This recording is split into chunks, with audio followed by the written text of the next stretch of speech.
But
Yes, ma'am. Hi, my name is Lane Yacto and I'm the Pratt County Treasurer.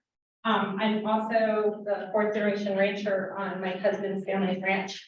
What I wanted to share with you today was, Todd and I got together a few years ago and did an insert to put into our tax notice. So I'm passing you out a tax notice that has been returned undeliverable. If you want to open it, you have to open it as excited as you would be if you lived in Brown County and with your own personal. But what we're gonna look at inside here. I would put it on my is, husband's desk. we did a little insert that's called respect the rules. And it just talks about, like maybe if you're moving into our area, about the rules of agriculture in our community, STEM laws, and a little bit about like public land use. Just things that we wanted to make sure that we shared with new guests or new people living in Cook County. That we found was important on how to work together with the agriculture community. We've had really great feedback. A lot of people call our office and say, oh, I just love reading about this. Thank you so much for sharing this information, or I had no idea. I'm glad to learn it and they want to learn more about it. I think this is a great thing. I've also shared it with the Treasurers Association within the state of Colorado. Just for other counties to kind of maybe try the same thing in the support of the agriculture community within their counties. Maybe you have questions for Lynn about how and why we did this, or? Why? I mean, it's a great idea. I think so, Lane, as she said, a multi-generation ranch family, and we realized how much our community is changing. How do we reach those people? And she said, hey, I got an idea. I send out something to every taxpayer in Route County. And so the Ag Alliance and C2 Extension split the cost of that printing. So for right at, was it It's like $1,000? We reach. And then obviously we Everybody. pay for the county pays for the postage and everything else because we have to send stuff out anyway. You'll see there's another thing in there. We talked about like the centennial celebration of this building, which is a great item for the community, and then we decided to add like a little thing about jobs. So we have included other things. Last year we did a fire mitigation, like how to protect the house from fire. We saw the fires in Grand County, and so that was a great outreach. Also, I think there's other ideas that can be like public land use. You could go into greater detail in any one of these things, like especially weeds, right? But it's just a great way to affordably reach out to everybody. Great idea. And we would encourage you all to talk to your county treasurer about doing something similar in your area. And as Lane said, she's addressed it with all of them. Yeah. And it's easy to do. And we'll probably come back and collect the tax. I was gonna say. Be sensitive to that. There you go. Thank you. Oh, great. Yeah, I would like to Yeah. check on my tax bill. It's- Yeah. You can feel free to. Yeah, absolutely. Has anybody said you can't? Thank you. Anybody said, What's that? has anybody said that you can't add things to the? There was one county treasurer that strongly feels like this is, that it shouldn't be mixed. Like you want to be careful getting political, I guess, supporting, in the sense that you support one thing more than you do. But I feel like agriculture is really true to who I am. And it's true, that is what makes me the county treasurer is my reputation and our agriculture community and our strong heritage of being here for a long time. And so this is one thing that I don't feel like has controversy, but I think other things might be a little controversial. We want to be careful. I would think I would start looking for what you're putting in there instead of like when I get my bills, I just start throwing all that junk away and Yeah. not even look at it, so. Well, that's what one of the commissioners was like, I was actually really excited to open my. Something else besides. Are these actually all part of the county code? So are they listed as rules in the county somewhere? No, They're not codified in any sort of ordinance or anything like that.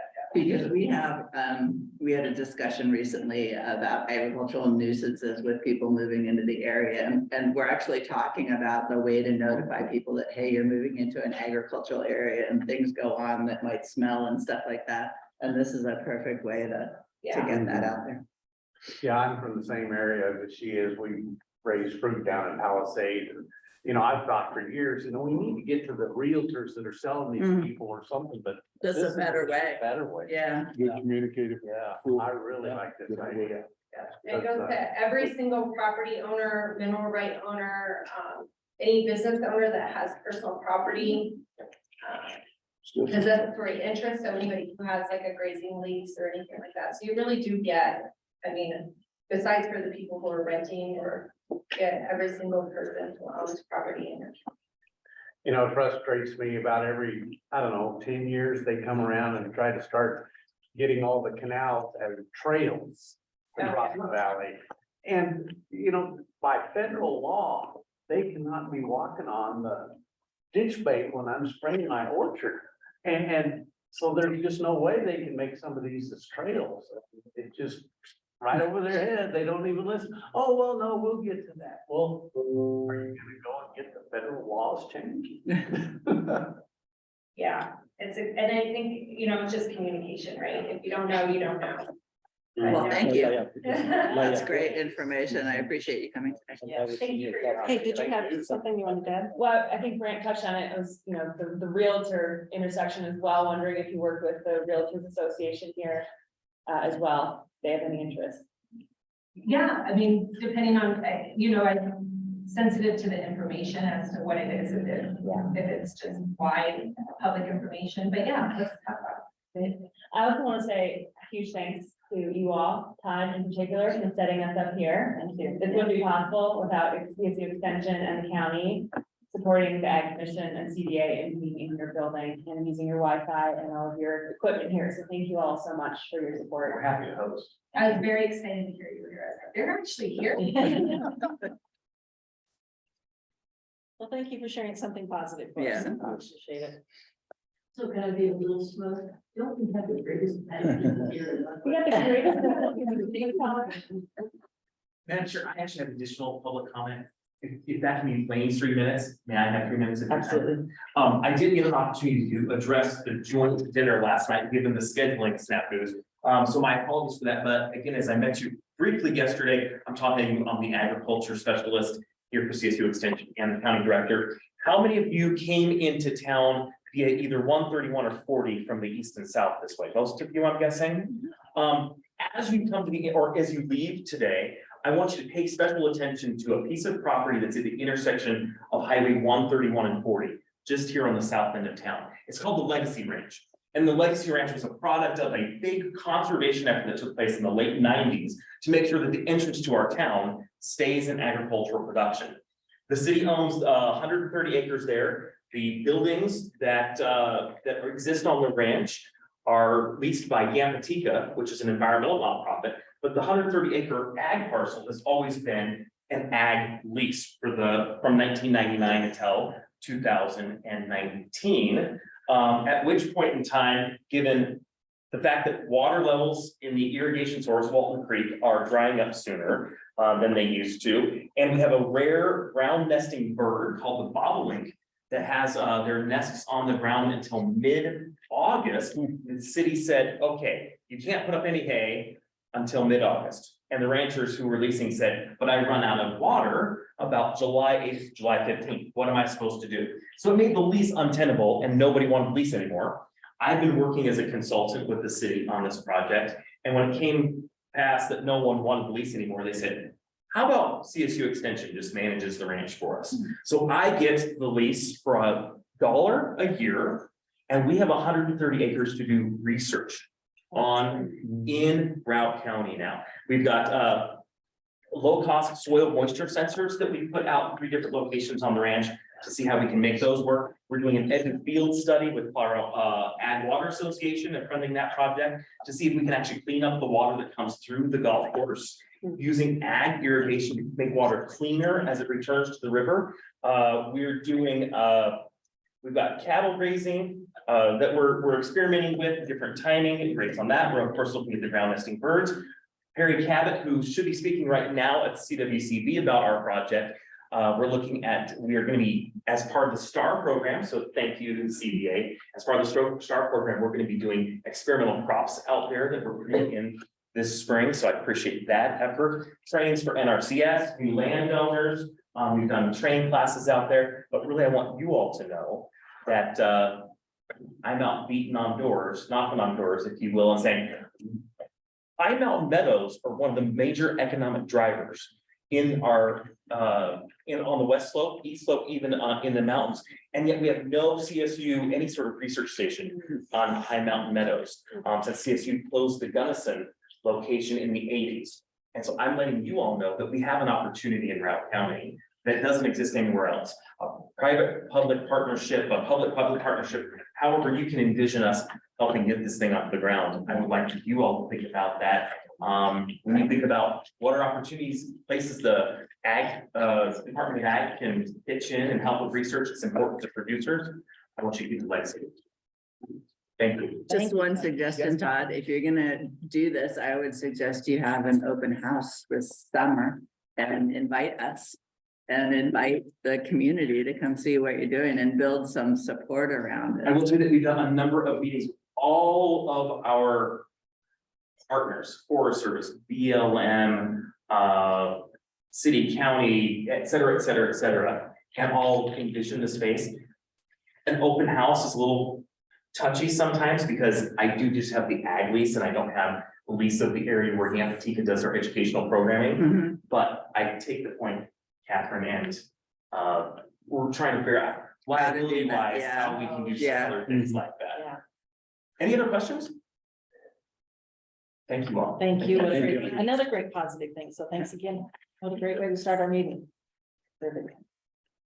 So Kate, I know you're gonna have to excuse yourself. Is there any things that we need to do with you right now? Yeah, I'd love to take a little time, if we can.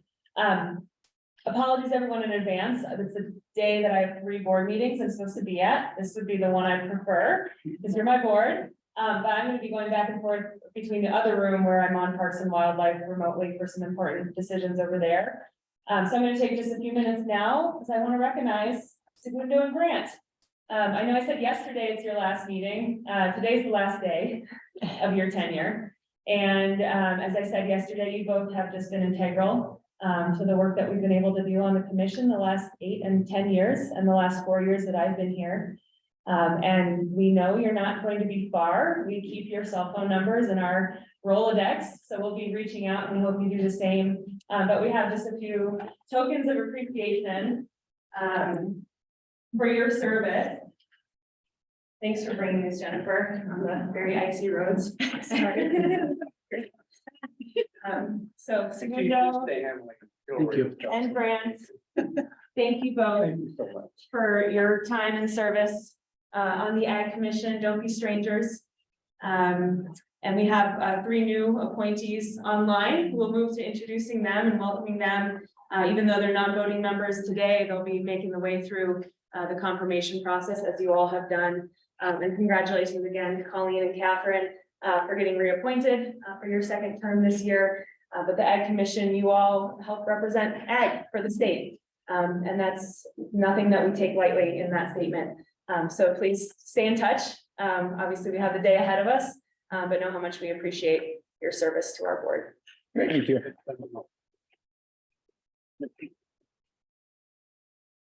George, this is yours.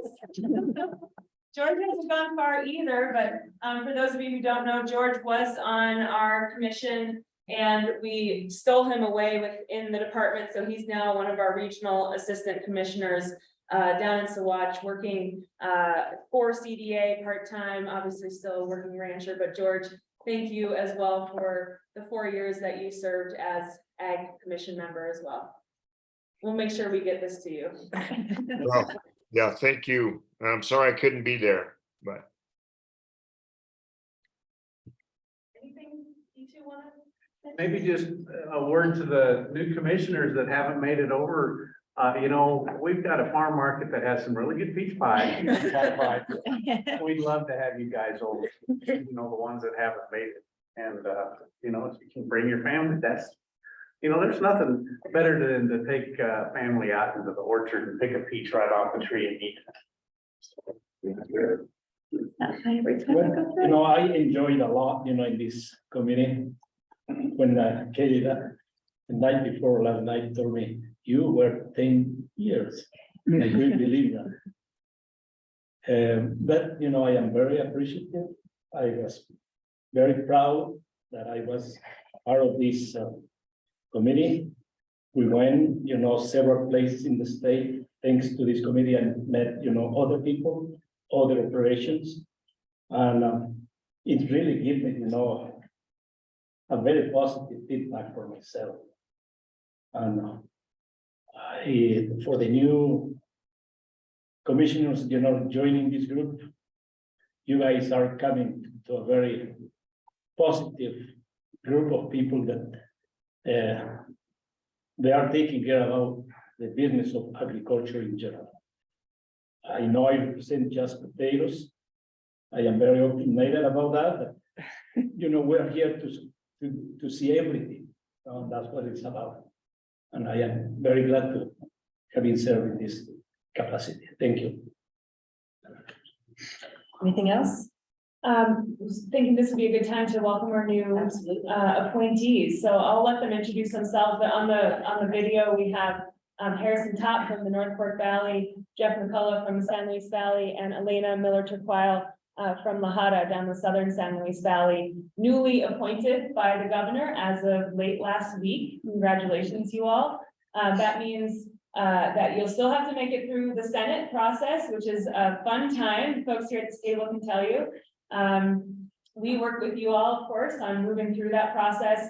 Up until then, this is our voting board here. You all don't have the ability to vote, but we want to make sure that you were able to be here if you could. So thank you for making the time to meet our board and to introduce yourselves a little bit. So maybe we'll just go kind of in order clockwise. I see Harrison and then Jeff and then Elena, if you want to do just a brief introduction of yourselves. Hi, everybody. Thanks, Kate. If Todd is still in the room, hi, Todd. Hey, everybody. My name is Harrison Top. We're fruit growers here in Delta County. We operate a sort of constellation of farms between Paonia and Hotchkiss, Colorado. We're a certified organic farm. We produce commercial fruit, but also do farm markets and things like that across the state. I'm formerly the membership director of the Rocky Mountain Farmers Union, where I spent almost 10 years working with farmers and ranchers across Colorado as a field rep for the organization. I'm also currently since retiring from that position, I am the president of our local chapter. I'm also the president of the Western Colorado Horticulture Society, which is the fruit grower organization in the state, and serve on the Fire Mountain Canal and Ditch Company board, which is our irrigation company. So that's me. I look forward to being with you guys more in person in the future, assuming we make it through the Senate gauntlet. Thanks. Yeah, my name is Jeff McCullough. As Kate said, I'm from the San Luis Valley. I'm primarily a potato grower, but we also grow extensive cover crops. Used to do barley, done a little bit of quinoa, dabbled in hemp a little bit. Won't do that again, but anyway. But yeah, I as well have a packing shed here that my father and I run. I'm a 4th generation farmer in the San Luis Valley here. Yeah, just very active in the community, very active in water, And yeah, just look forward to the opportunity to serve on this board, and just look forward to the education that's going to come along with it. And like Harrison said, hopefully I can make it through the gauntlet.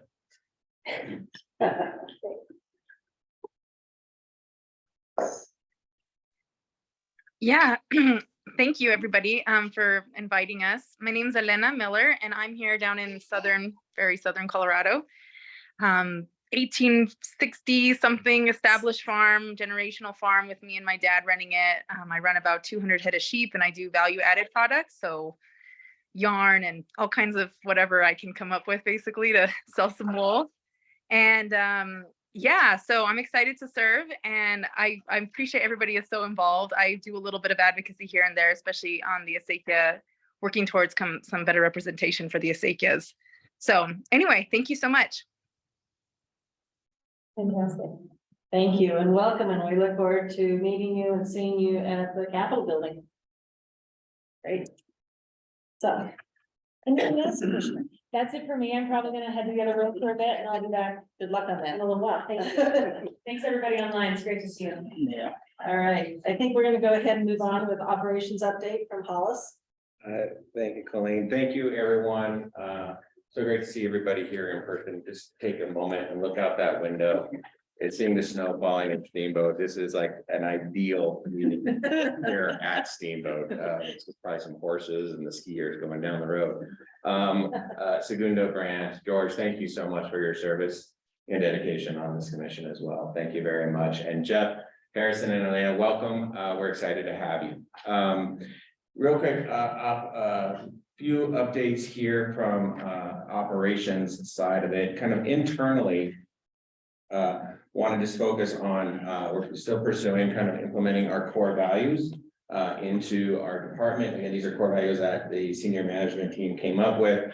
It's partnership, it's service, it's respect, it's professionalism, and it's proactivity, right? We want to be proactive, and we're working on really, these just don't want to sit on the shelf, but we're really working on ingraining those into our culture, ingraining them into our operations.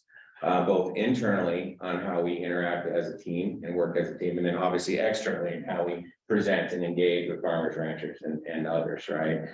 So really working on some great like tangible initiatives for driving adoption of these core values through our staff. We're having division discussions around these. How do they apply? Like, how does service is the one we're focusing on for the next 2 months? How do we apply service in what we do internally with our teams and ourselves, and then obviously outside? How does service come into play on a daily basis? That's what we're focusing on right now. So we're excited about driving our core values internally.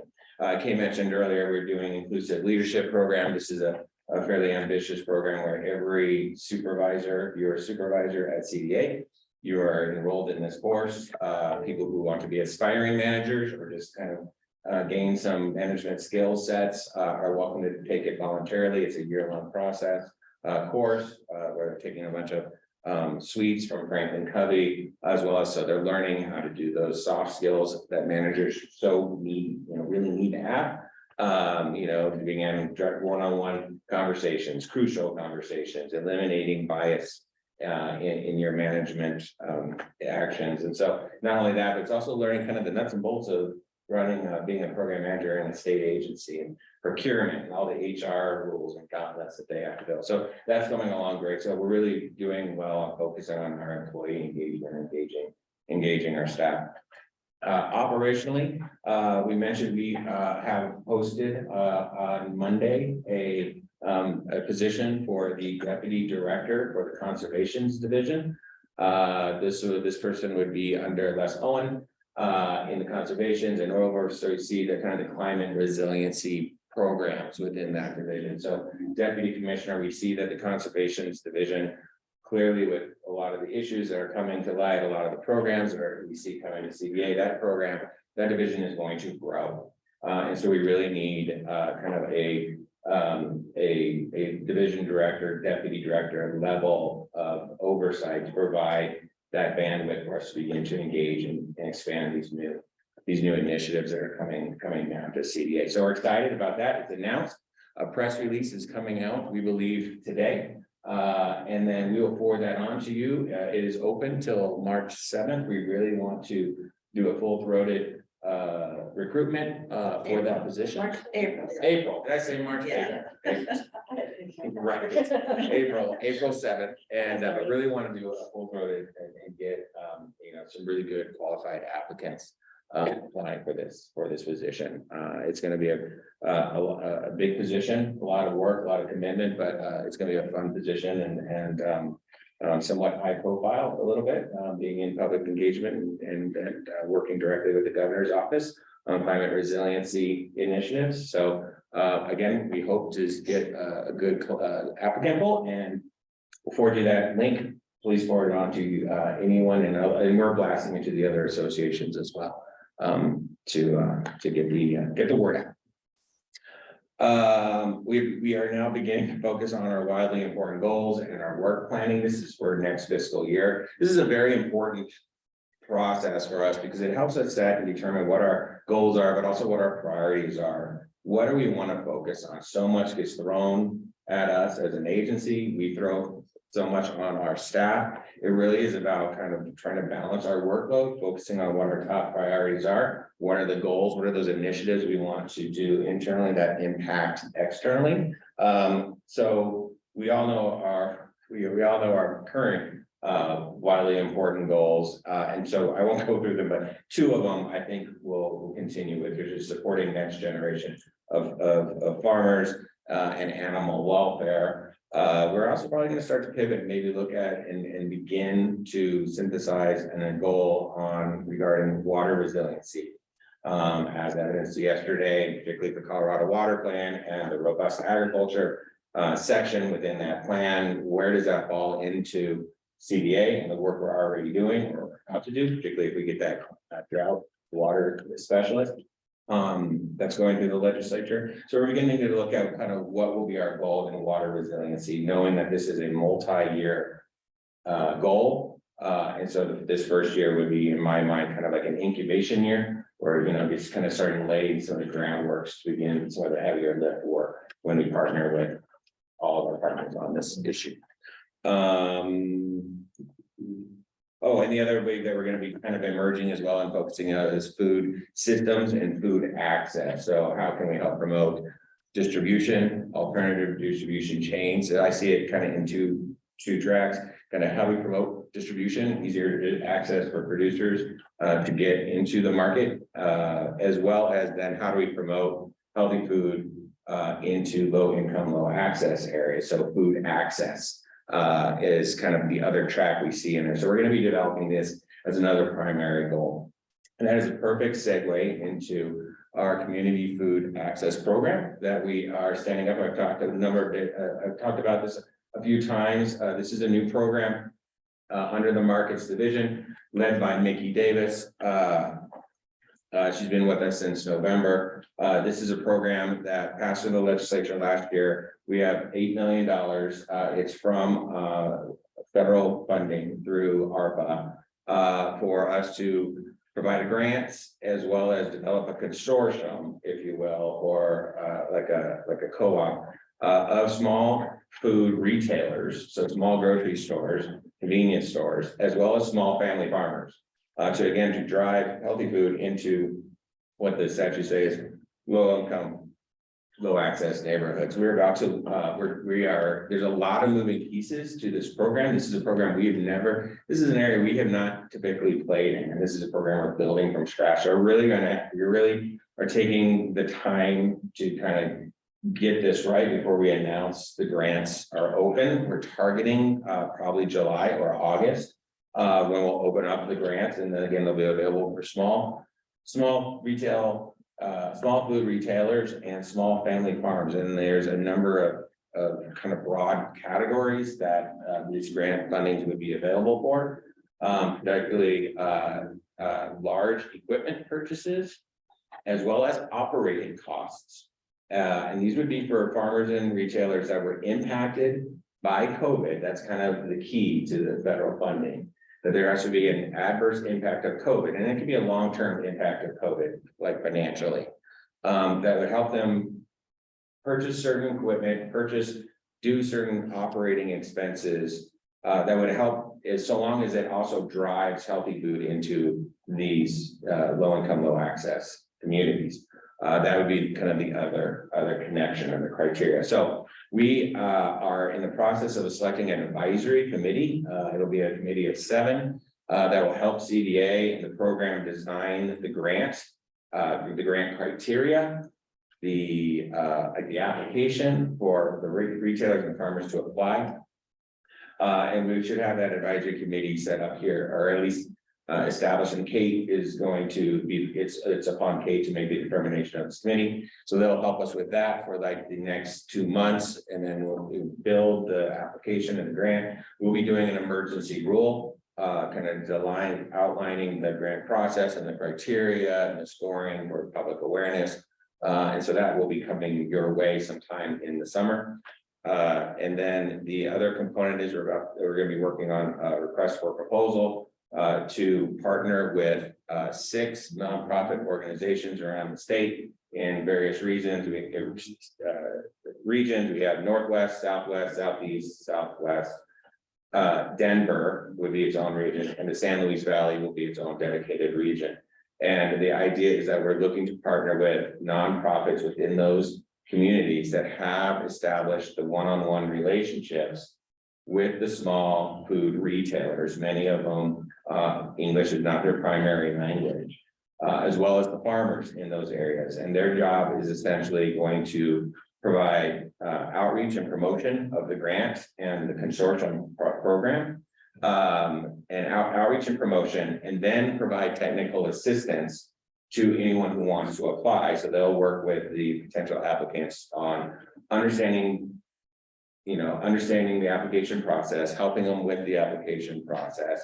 If they're awarded, helping them with the onboarding, getting the award and the paperwork and all of that needs to be done through procurement and, invoicing and reporting requirements. So we really think that they're going to play a vital role into the success of the program, since we are reaching out to these small food retailers that probably do not know or have heard of the CDA and don't know us, and might be a little skeptical about accepting funding from the CDA on there. So really, by partnering with the local nonprofits in those areas, Make a suggestion. they'll be able to, So I'm working on one of the local food program grants, and we are supplying food into a bunch of the food banks on the Western Slope. And I just want to sort of put a caution about, we work with Food Bank of the Rockies, and that's a real big corporate operation, and probably doesn't have the connections with the smallest producers that you're looking for. But I know that this is going to be something that they're going to look at. I would caution to using them as a partnership, just because they don't have the tight connections that some of the local and regional food banks do.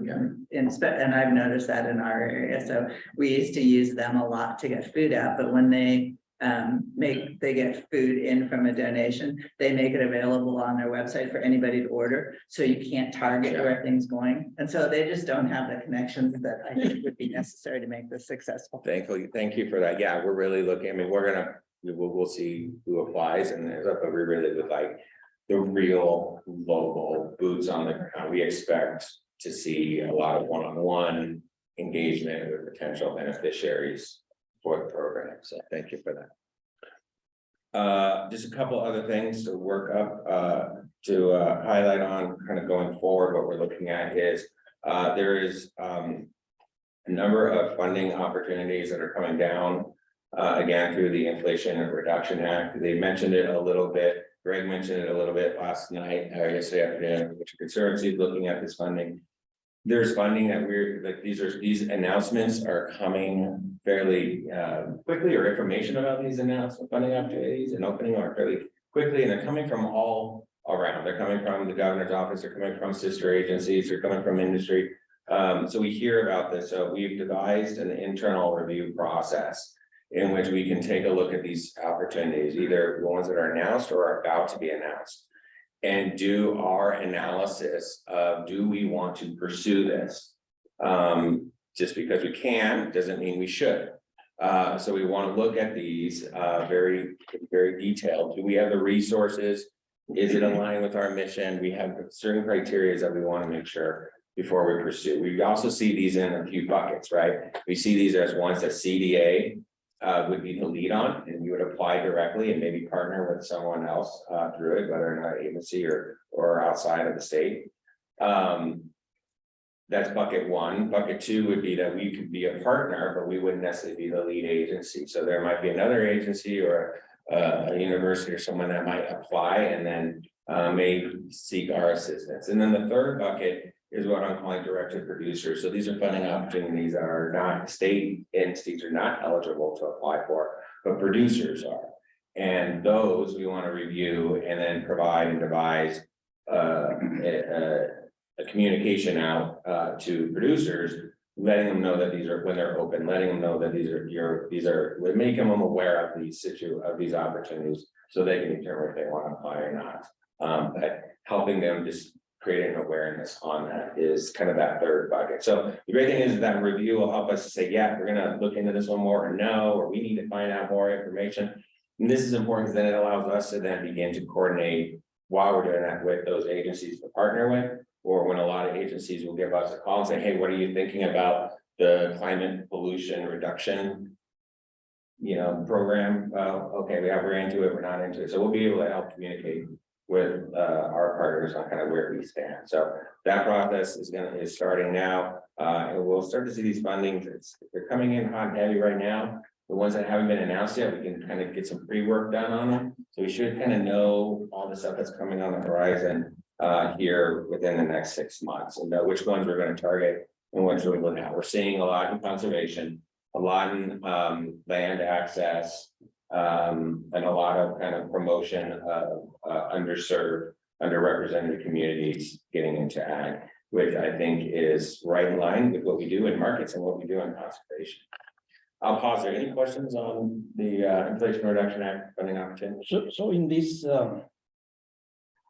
where you said extra funding that comes from someplace and somehow in the three buckets. So you will be targeting, let's say, because see, like yesterday, I expressed that in our case, we will be setting aside 40% of our land because there is no water, there is restriction to use the water because of the sub-district number 1 annual water plan replacement plan that we have. I don't know at this point, not knowing too much information, what, in your one of the three buckets, what could be targeted? You said conservation. Yeah, we will, almost like San Luis Valley, will be qualified under that iron because we're concerning something. Because we don't want it to. And could you explain a little bit more? Yeah. That direction? Yeah, so high level, the Inflation Reduction Act. Yeah. Passed. It was one of the kind of, just like ARPA. It's an omnibus bill, federal funding that has gone down to help address inflation. And then there's significant money going to various federal agencies and then down to state agencies. So through the EPA or the USDA or the outlet agencies are then developing, they're either increasing funding of existing grant programs that they do, or they're starting up something new.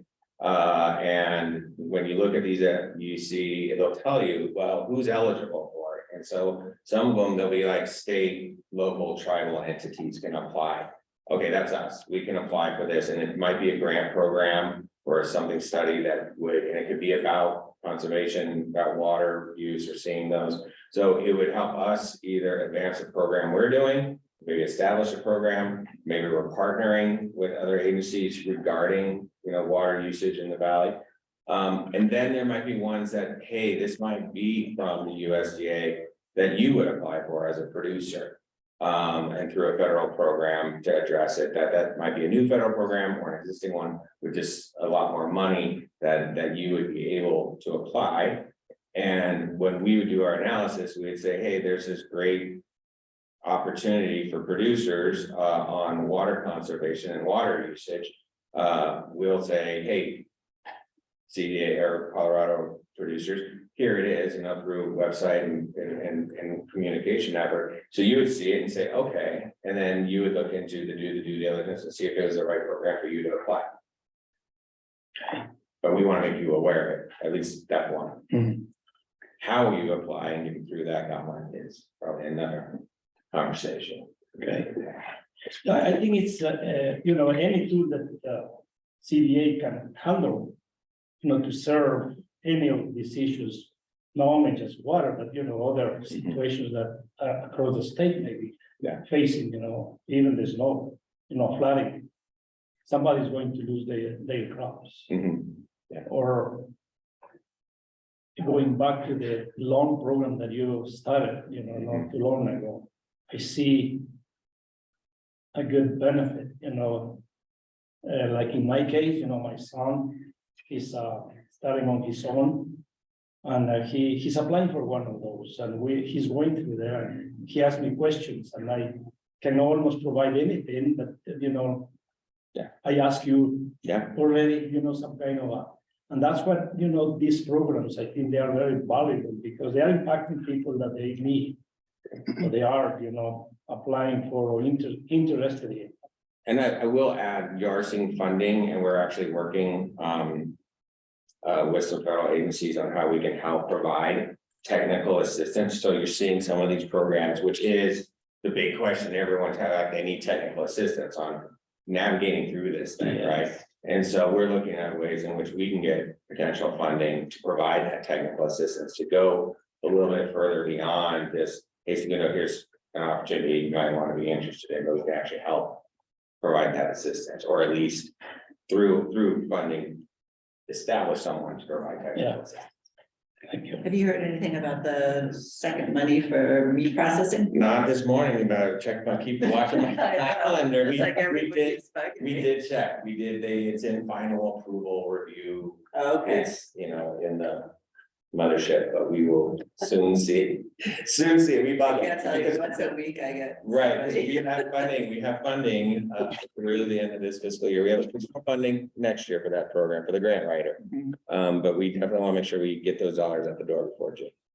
So we're bugging Okay, politely. I will end with that. I think we're over.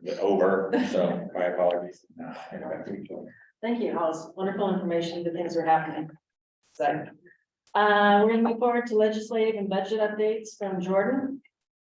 Beasley. I saw him. There he is. Hi, everybody. Sorry. I wish I could be there with all of you, and much rather be in Steamboat than down here at the Capitol, but got a lot of work to do down here, and got a lot of updates, and I do have to run at about 10, so I'm going to try to run through these very quickly. But last week we did hit the halfway mark in the legislative session. There's been a little over 450 bills that have been introduced. Governor has now signed about 40 bills, and about 60 or 70 bills have now died in the legislative process. This year, CDA does have 4 agenda bills that we've been working on. I've talked with all of you about these before, so I'll just kind of run through them very quickly. But Senate Bill 50, which modifies the eligibility requirements for our loan program in markets, has passed out of the legislature and is awaiting the governor's signature. So that's our first bill to make it through. Next up is House Bill 1094. This is our bill to extend the agricultural workforce development program within our markets division. That bill was modified. So we originally were trying to get that program extended for 7 years, and it was cut down to 5 years. So we'll get a 5-year extension on that program. That has passed out of the House and is on its way to the Senate. Our next bill that we're working on is House Bill 1179, which is our bill to help stabilize fees within the fruit and veg inspection program. That bill is up in Senate Ag this afternoon. It's made its way through the House. already, and don't see any issues with that bill getting through at this point in time. And then the last bill that we're working on is with our Animal Health Division, and this is to make some updates to the Livestock Health Act to help streamline our disease response. And the changes are based upon some lessons learned in our response to HiPath AI over the past year.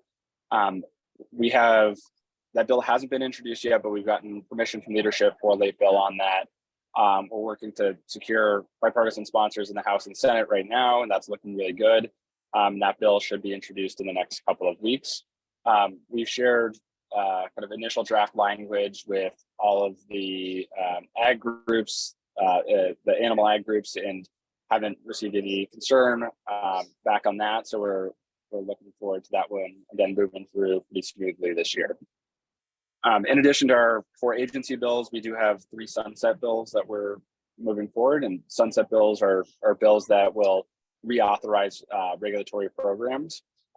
The first one we're working on is Senate Bill 152, which will continue our custom processing program in ICS. This bill is passed out of the Senate. The next one we're working on is Senate Bill 185, which will continue the Noxious Weed Advisory Committee within Conservation Division. That bill has been introduced, but hasn't had a committee hearing yet. And then the last sunset that we're working on is the continuation of the Pesticide Applicator Act. That bill hasn't been introduced yet, but we expect it to be introduced this week, with committee hearings probably coming up pretty quickly with that one. In addition to all of those bills, which are kind of our agency agenda bills that we're moving forward, we're working on a number of other bills. I'm going to highlight just a few of those. First one is House Bill 1008, which is a bill that would provide additional funding and create a tax credit for the new community food access program that you're all just talking about with Hollis. That bill we're anticipating will get amended to remove any additional funding to CDA, but continue forward as a tax credit bill, so it would allow for tax credits for some of the same work that's done under that program. Next up is House Bill 1011, which is the Consumer Right to Repair Agricultural Equipment. Just about 10 minutes ago, that bill did pass out of the Senate. There were amendments in the Senate, and so that will have to go back to the House to concur with the Senate amendments. If the House does that, then it'll be on its way to the governor for signature. Another one that was of interest for people is House Bill 1152, which would have prohibited foreign ownership of agricultural and natural resources. That bill did die in committee. It's no longer. There's House Bill 1220 is up next Monday. This is a bill by Representative Holtorf and McCormick that would require CSU to study the economic impact of some of the groundwater issues in the Republican River Basin. Senate Bill 38 is one we've been working on as well, which is a bill that would prohibit equine slaughter for human consumption. There's been a lot of debate on this bill. It is awaiting a vote in the Senate, and at this point, we are expecting that bill to die and not move forward. And then the last bill that I want to mention is Senate Bill 92. This is a bill that would add some language to the Agricultural Drought and Climate Resilience Office around agrivoltaics. It's being brought forward by Senator Simpson and Senator Hansen. The bill as introduced will likely get amended significantly. There's a lot of ongoing discussions about what that will look like. And both Simpson and Hansen have been very busy, so they're just getting back to that this week. And so we're having a lot of ongoing discussions around that. In addition to all the bills that we're working on moving forward, as was discussed a little bit earlier, we do have a number of confirmations that we'll be working on. All of the new ag commissioners, welcome to all of you. We'll be reaching out to you here in the next week or so to talk about what the confirmation process will look like for all of you. We do also have a number of state fair board confirmations that will be up in Senate Ag on the 30th. So we're working towards getting them through as well. Moving on, just give again, a quick update on our budget and capital construction as it's moving through the legislature. The JBC has kind of concluded their work and voted on our budget for the year. So what they basically work on the budget, and they put together the long bill, which is the budget bill for the year. Once that's introduced, it does have to go through the legislative process, and there can be changes, but it's very unlikely that there's significant changes to what they put forward. And so getting the JBC to vote on and move your budget forward is kind of the biggest hurdle in the process. So with that, we did get our base budget approved, as well as there'll be a 5% pay increase in this for our staff next year, so starting July 1st, as well as implementation of new pay plan. Both of those are kind of the result of negotiations between the administration and Colorado Winds, which is the state employee union.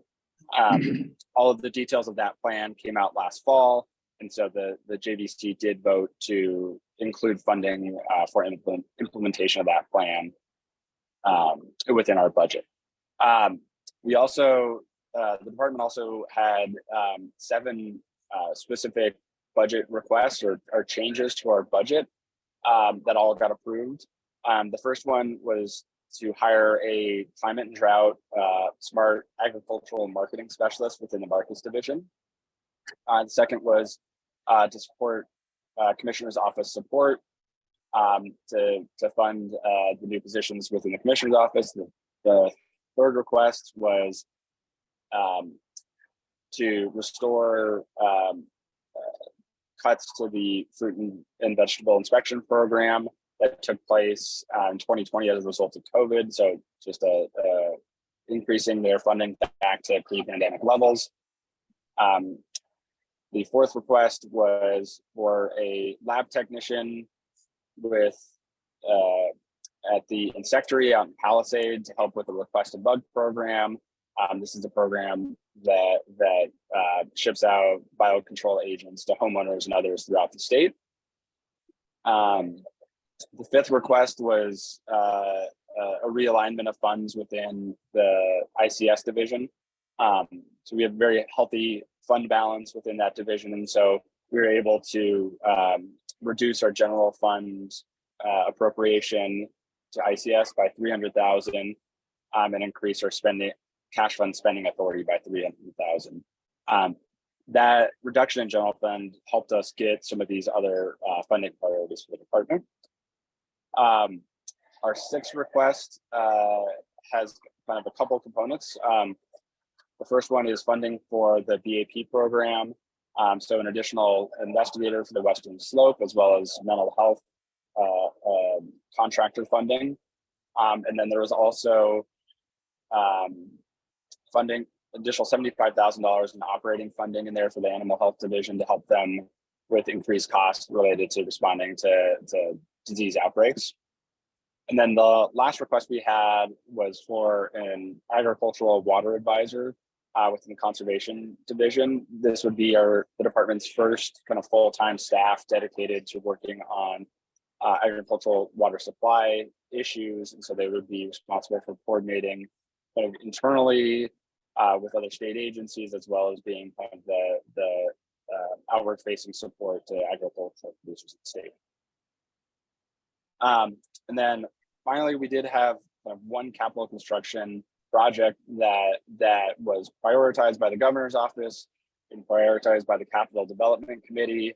And this was for an upgrade and replacement of greenhouses at the insectary in Palisade. Despite it making through, most of the processes here, the JBC still has to vote to include those and fund those. And unfortunately, it's looking like there's going to be about $100 million less for capital construction projects than the Capital Development Committee had anticipated. And with that decrease in funding, it's looking like we're not gonna be able to get that greenhouse upgrade funded this year.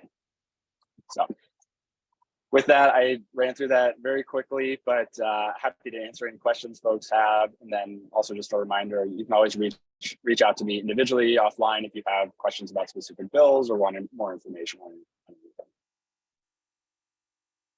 Thank you, Jordan. Any questions?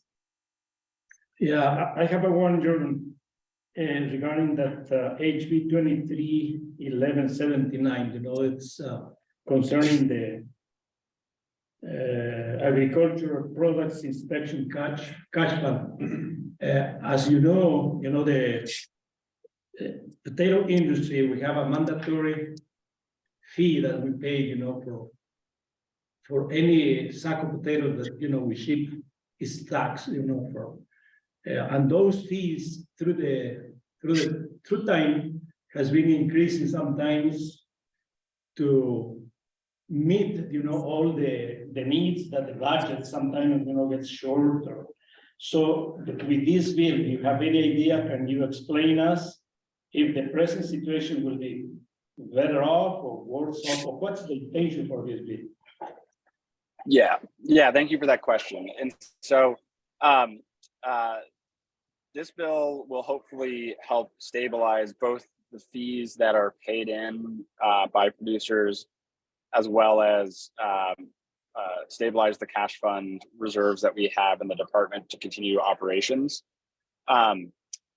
This is a bill that, in a concept that we've talked with the potato growers and CFVGA about for a number of years. Brian Pauly down in the Valley has had a lot of conversations with folks about. But essentially, again, kind of what we're hoping to do with this is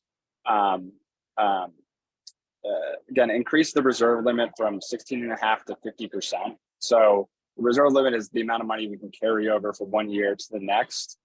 And if we can increase that amount in years where you know, there's a bumper crop and we're doing more inspections and we take in more funds, we're able to keep those funds in the account to offset, you know, a year where there might be a down year, you know, might be drought or you know, market conditions might be such where there's less inspections. And so in those down years, we don't have to then raise fees to cover our baseline costs.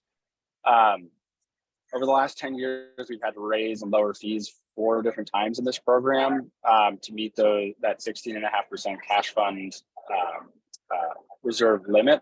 And we think by increasing it up to 50%, we won't have to do those fee changes at least nearly as often.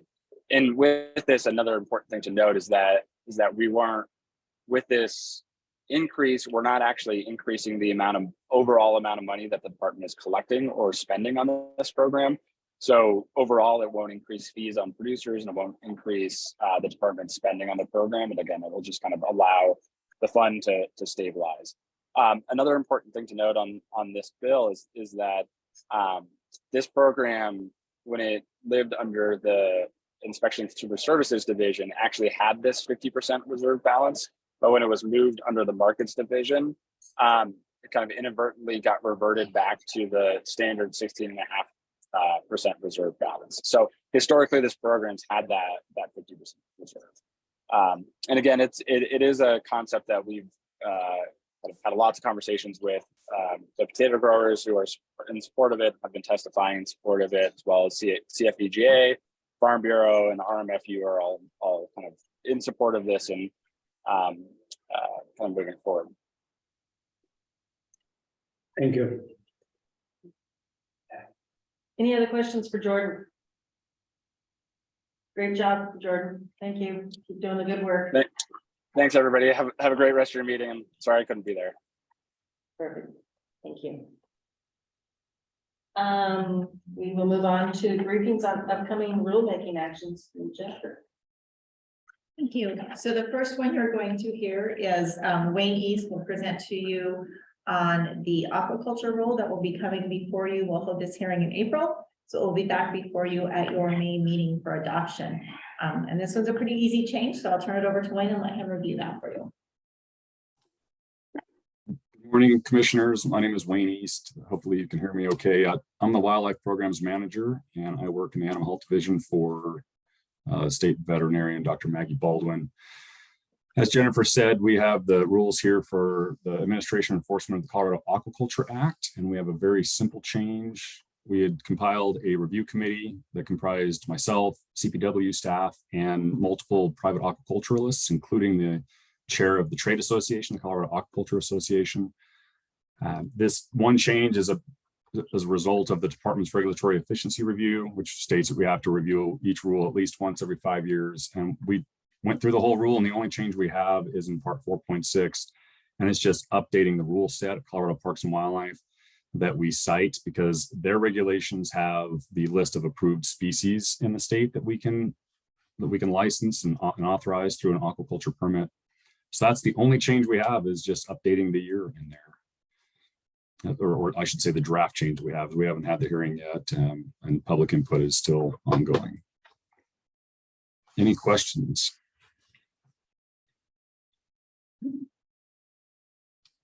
Thanks, Wayne. Okay, thank you. All right, we will anticipate that in May. Great. Is Dr. Nene on? Not, but I'm messaging her. Okay, great. First we're ahead, now we're behind, and we're ahead. He is on if we want to move to the Noxious Weed Committee advisory appointments. Okay, sure. And then So we will, that's, yeah, Noxious Weed Advisory Committee appointments. Patty, are you available to give us your insight on this?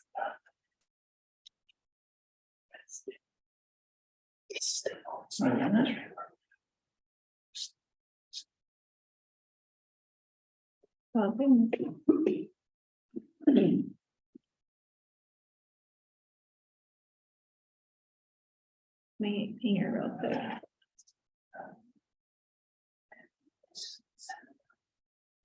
She was probably watching the order. Yeah. And I've been receiving messages that all of the bathrooms are down at our building, so you have to go across the parking lot. That's what I'm doing. That's, It's one of those days. okay, well, that's understandable. I'll put check with Robin. Good time. There's Patty. Okay, all right. Sorry about that. Okay, we're jumping around and we saw you were online, so we thought we'd move to the Noxious Weeds Committee. Absolutely. Thank you for having me. My name is Patty York, and I am the program manager for the Noxious Weed Noxious Weed program here at the Department of Agriculture. And the first thing I'd like to say is thank you to Commissioner Harrison for assisting me in this advisory committee nomination process. Our Noxious Weed Advisory Committee was created in statute in 2003. It does sunset every 10 years, as Jordan mentioned earlier. We are currently going through that process as well, and do not anticipate any issues with its continuation. The committee consists of 17 members, 15 voting members from various backgrounds and geographic representation around the state, and 2 state non-voting representatives. So this year we have CDOT and the natural resources agencies represented on the committee.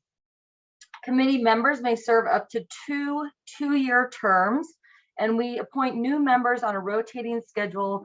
So we had 6 vacancies to fill this year, 5 of whom had completed their 2nd term, and 1 person was an agricultural producer and was retiring and decided not to complete a 2nd term. So we had six vacancies. And what we do is we put out an application and a press release, and we were filling 3 agricultural producers, 1 county weed manager, 1 private landowner, and 1 at-large member. We received more applications than vacancies for each position, besides the county weed manager, which we only had 1 application for that position, but it was a great application, so that was an easy decision.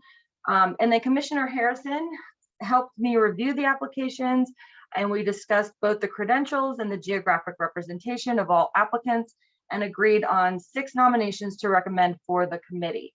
Those nominations are Lucas Cassius for County Weed Manager, J. Paul Brown, Brian Core, and Nathan Trout to serve as agricultural producer representatives, Mary Beth Sabisiak for private landowner, and Brandon Canwisher as the at-large member. And Commissioner Harrison, would you like to add anything? I'd answer questions if anybody had any questions. Like she said, we looked at the qualifications and the areas that they represent. Very good. Any other questions? Then I would entertain a motion. This is Catherine. I move that the commission recommend the commissioner appoint Lucas Cassius, J. Paul Brown, Brian Core, Nathan Trout, Mary Beth Babiskek, and Brandon Canwisher to the Noxious Weed Advisory Committee as recommended by Commissioner Member Brent Harrison staff. Thank you, Catherine, for that motion. Do I have a second? I'll second. Simon has seconded. Any discussion? If not, we'll proceed to vote. All those in favor of this motion signify by saying aye. Aye. All those opposed, same sign, aye. Motion passed. Thank you, Patty. Thank you, Brent. Thank you all. And Dr. Nina is on. Great.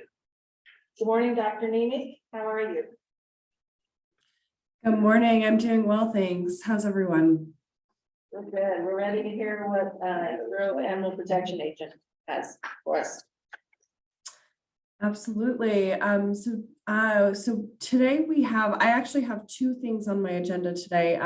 I have 6 agent applications to present to you all for the cycle. But I also have wanted to start with a brief suggestion for a policy change. And so if I may start with that brief policy change that I'm proposing, it relates to the rule changes that I presented last time. Okay. Okay, so great. So as you all likely remember, you all approved our rule changes regarding renewals of commission. And so specifically the rule change for this year for the BAP states that an agent who desires to continue as a commission agent must apply for renewal every 2 years instead of every year. And so that was approved.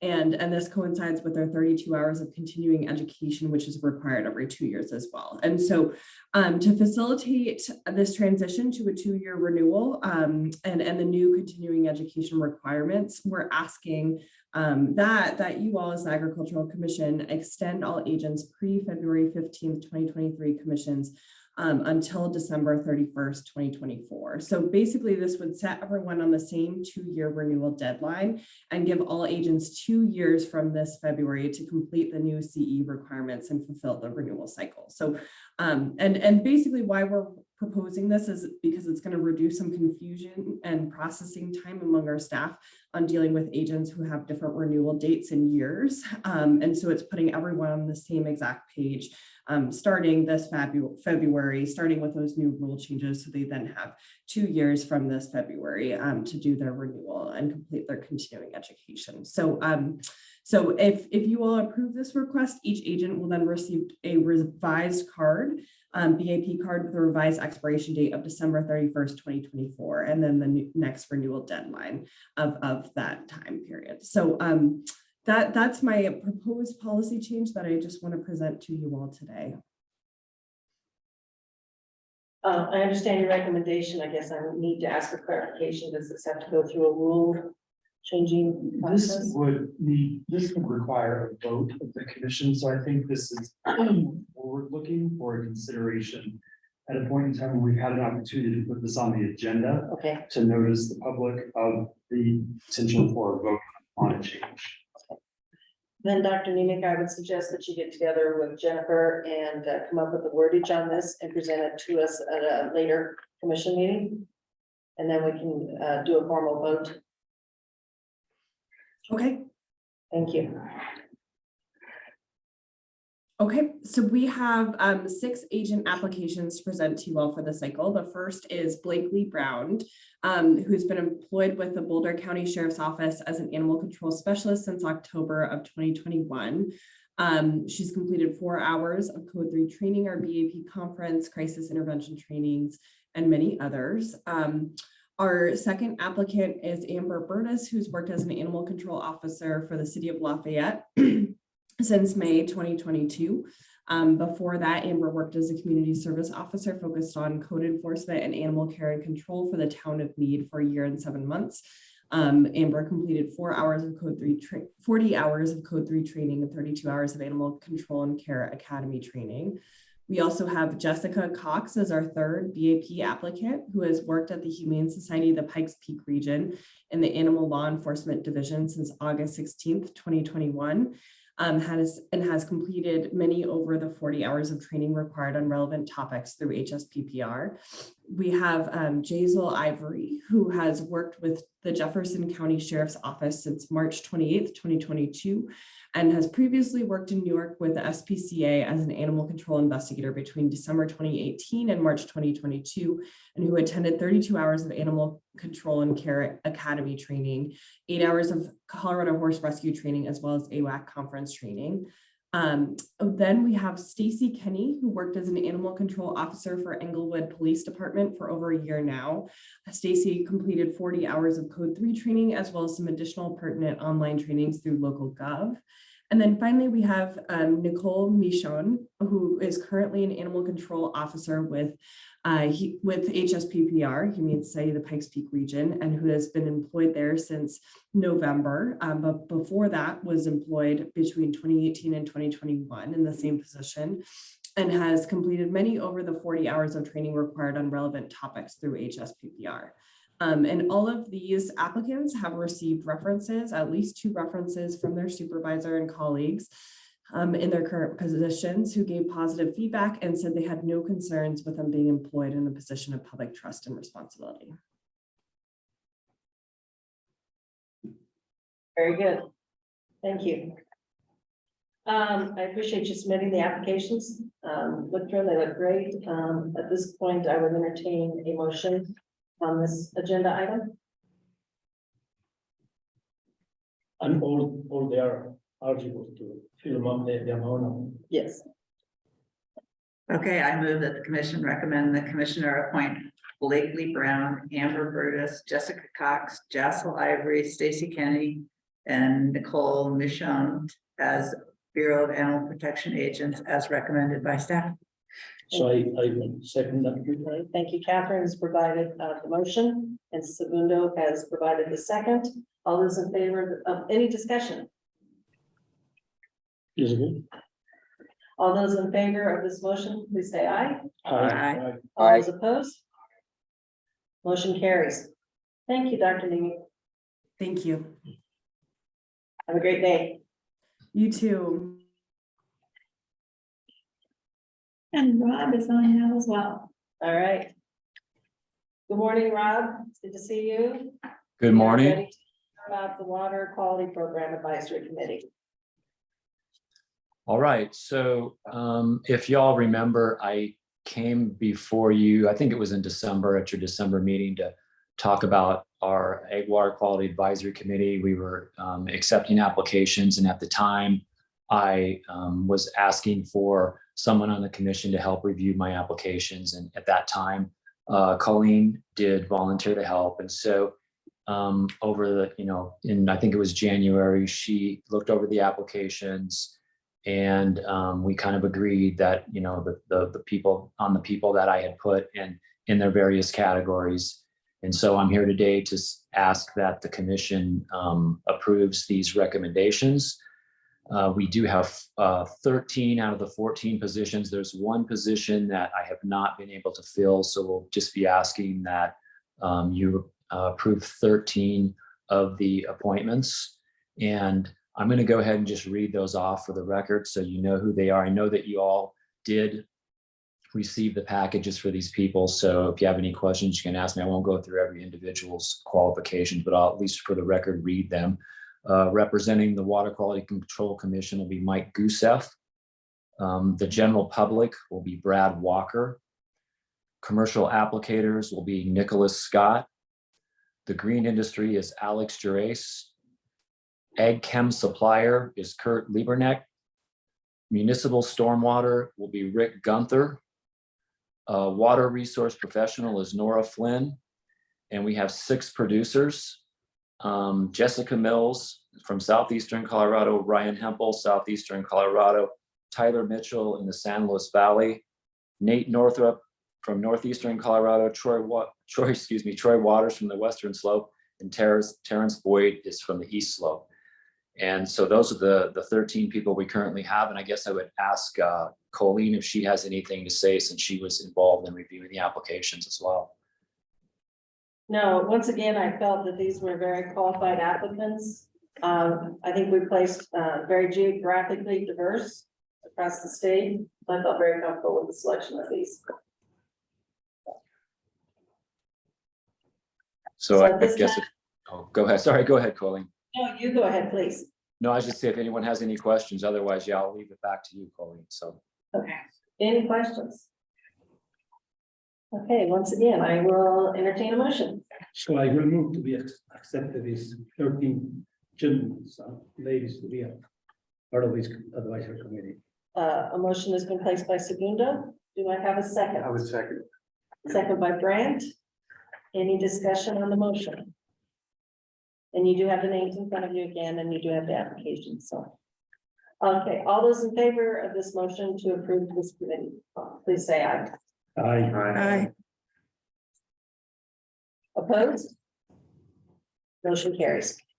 Thank you, Rob. All right, thank you. Appreciate that. Goodbye. Bye now.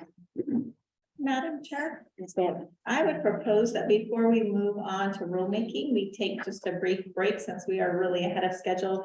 Maybe reconvene about 10:30. That would be wonderful. So those on the screen, we're going to take a brief break. We'll reconvene at 10:30. I think that would be great. Yes, perfect. Thank you.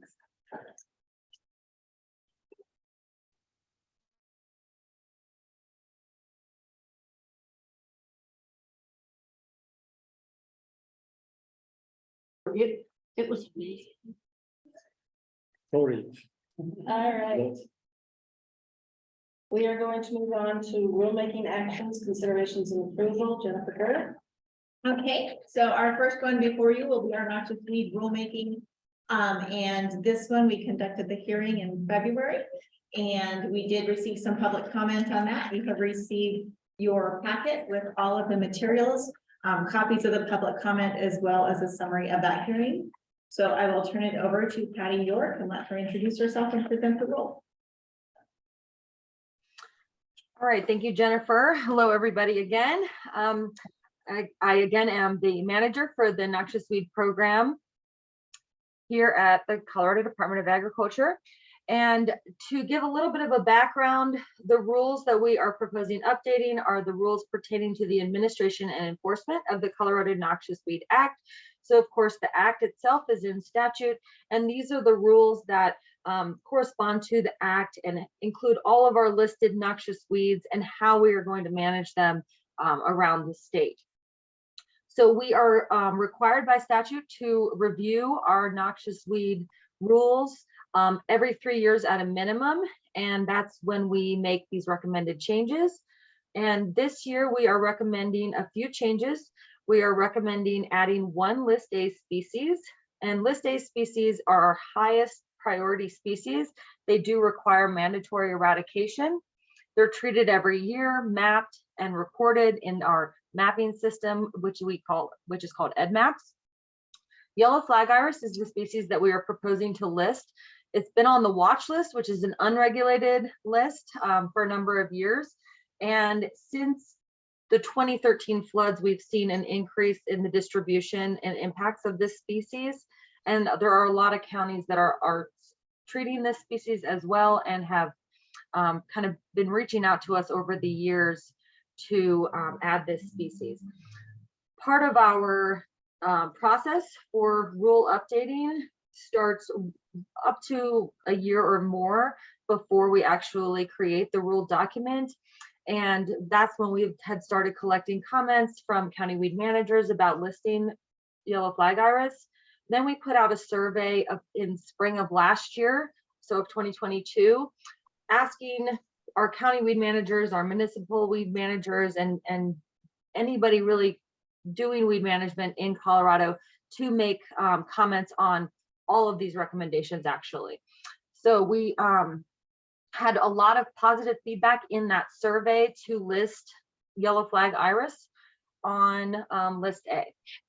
This is a riparian species, so it does impact our water resources, which we know are very valuable in Colorado, and it also reproduces by seed and vegetatively, persists in the environment for up to 20 years, and then actually instead of dying, it breaks into new plants at that point. So it really has the ability to impact our water resources negatively.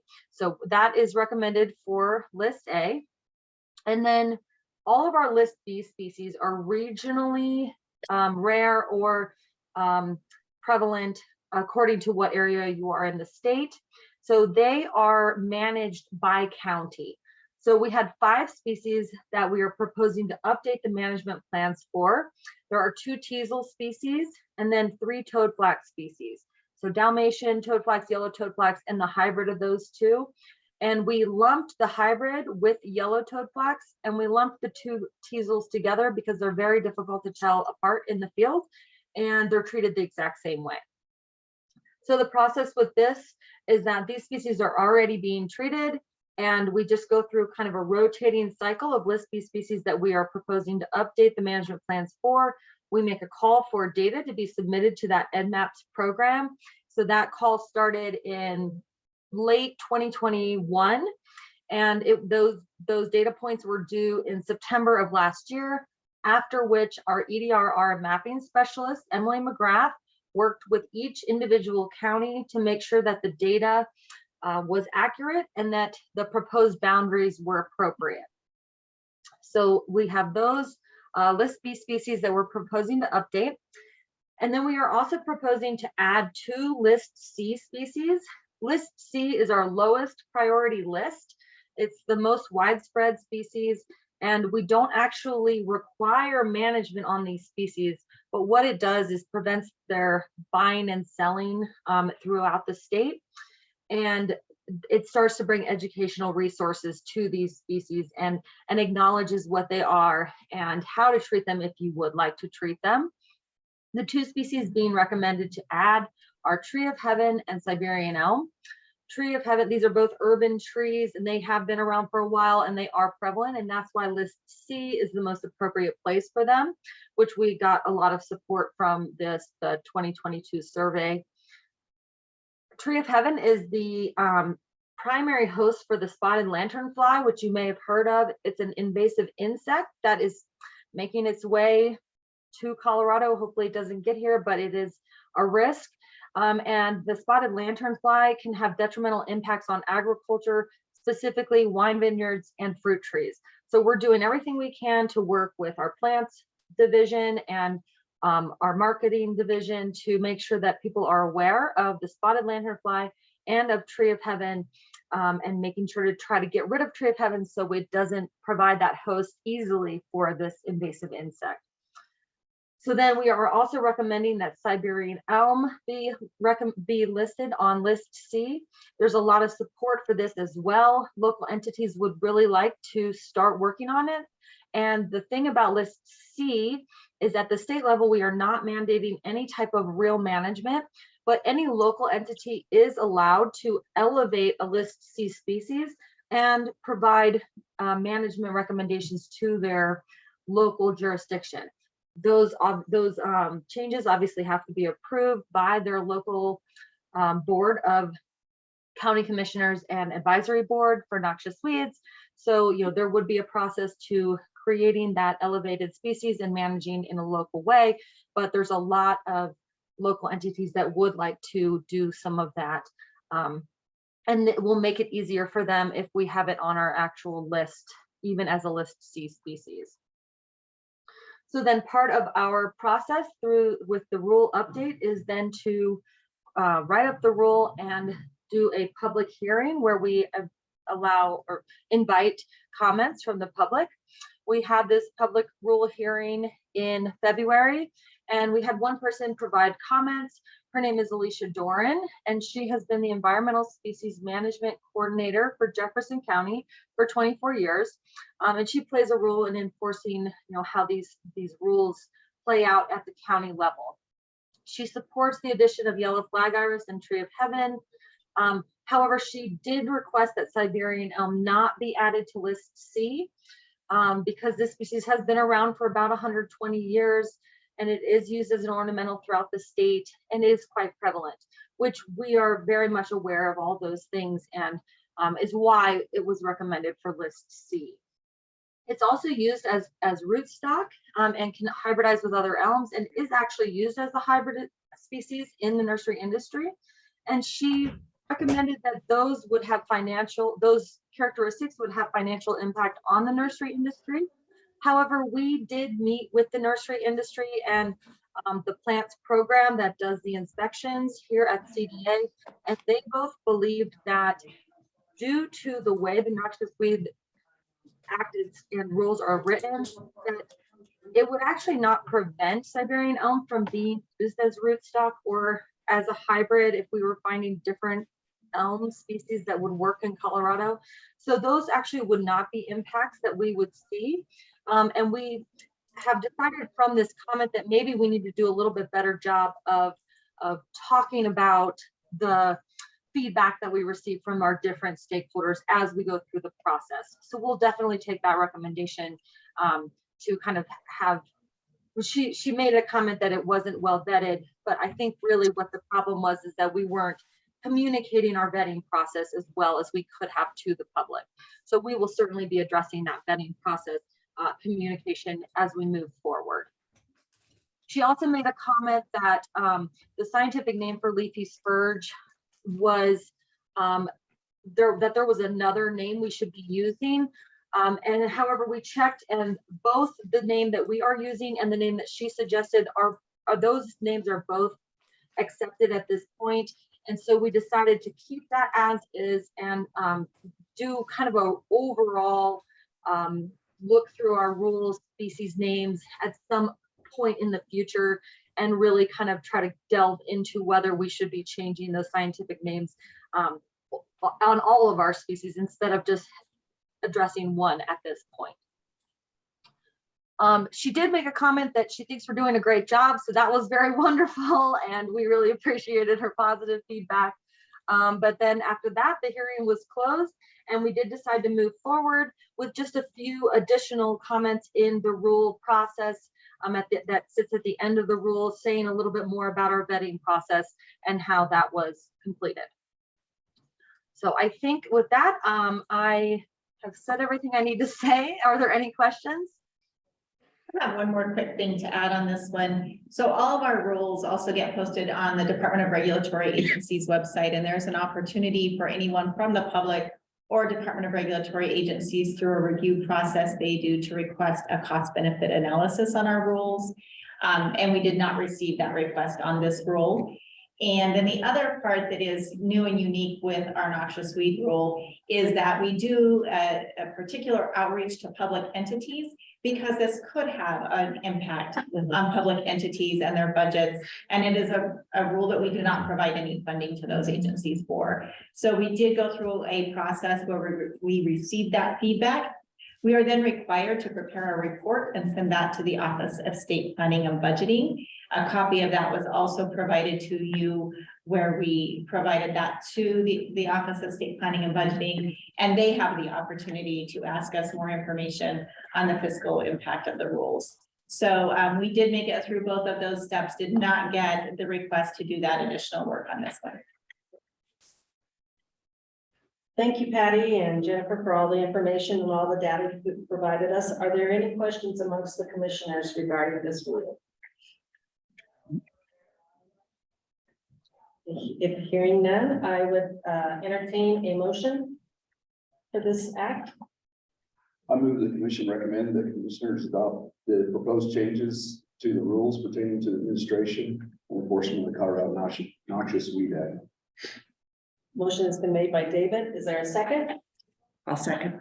And a second by Catherine. Any discussion on this motion? We'll proceed to vote. All those in favor of this motion, please say aye. Aye. Aye. Opposed, same sign. Motion carries. Thank you, Patty. Could I ask one question of Patty? This is Grant Harrison. And this has nothing to do with what we just talked about. This is on another part of the noxious weeds regulations, 4.8.5.11. And it's about the elimination of tamarisk or salt cedar along the Colorado River in Mesa County.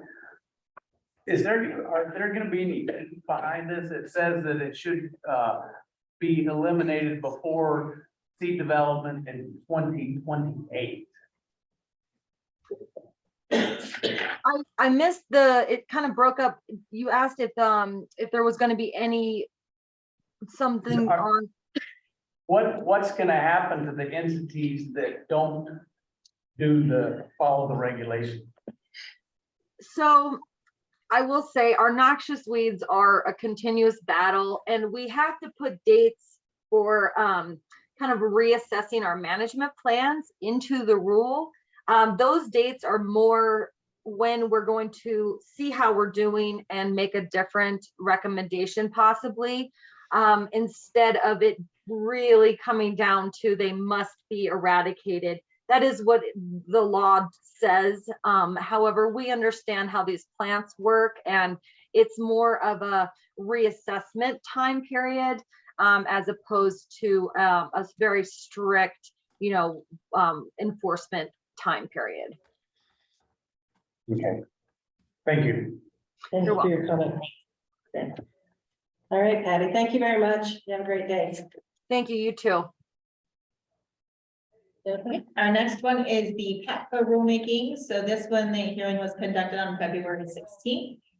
This one we did have a large amount of interest in. What you have in your packet is again a summary of the rulemaking hearing. You also have all of the written comments that were received as a part of that hearing. In the parts of the rule that are presented to you in this packet, you are only receiving the parts of the rule that are containing changes. So if you look at the numbering, you will notice, and this was the same with the noxious weed rule, there are large gaps. So we only are changing parts of this rule, and rather than include 100 pages of a rule for you to review, we are just including those sections. And so Nick is the staff who will present this rule. So Nick, I will turn it over to you to introduce yourself. Thank you, Jennifer. Good morning, everybody. My name is Nick Fisher. I am the section chief for the Pet Animal Care and Facilities Program in ICS. To start out with, the purpose of the rulemaking today is to effect the changes from House Bill 211160, which requires animal shelters and rescues to provide for the behavioral needs of dogs and cats in their care. This rulemaking also implements requirements for all licensed facilities to create and enforce a written contingency plan to address emergency situations and requires licensed facilities that transport, move, or import animals to have a written disease control and treatment plan, or what we're calling a DCAP plan.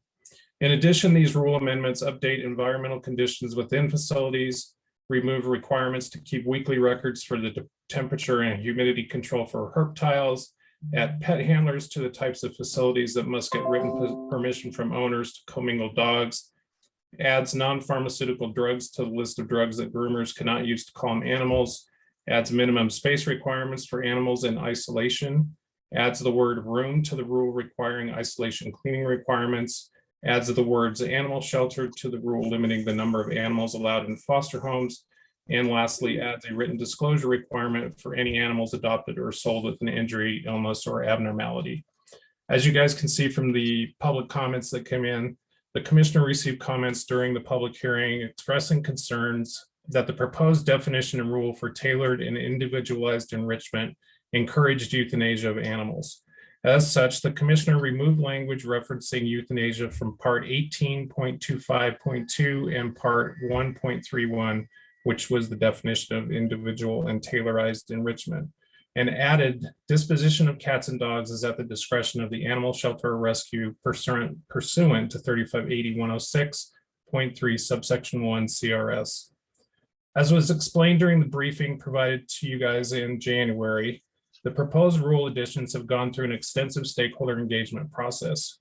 The DCAT concept, rule, and plan standards were developed over the course of 3 years and included 3 stakeholder engagement meetings where we had between 85 and 100 people attend each time.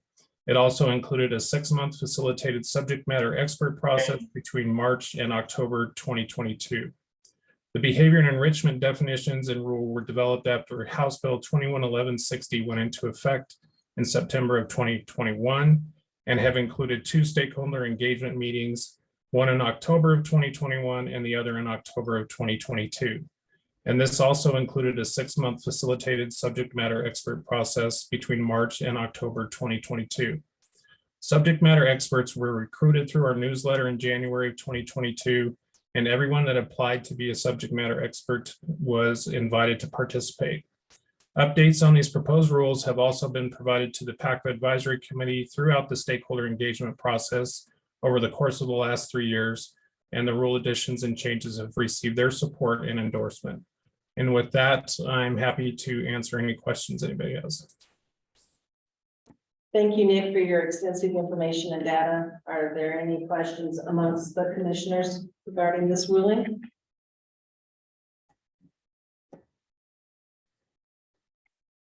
Nick, there's no questions. May we proceed? I think we're ready to proceed then with the motion. I'd entertain a motion on this. I move that the commission recommend that the commissioner adopt the proposed changes to the rules pertaining to the administration and enforcement of the Pet Animal Care and Facilities Act as presented.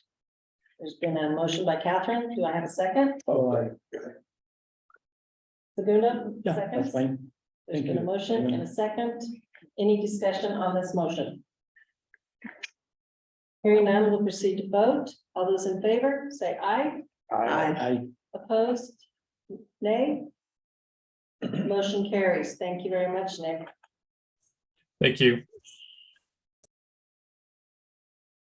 All right.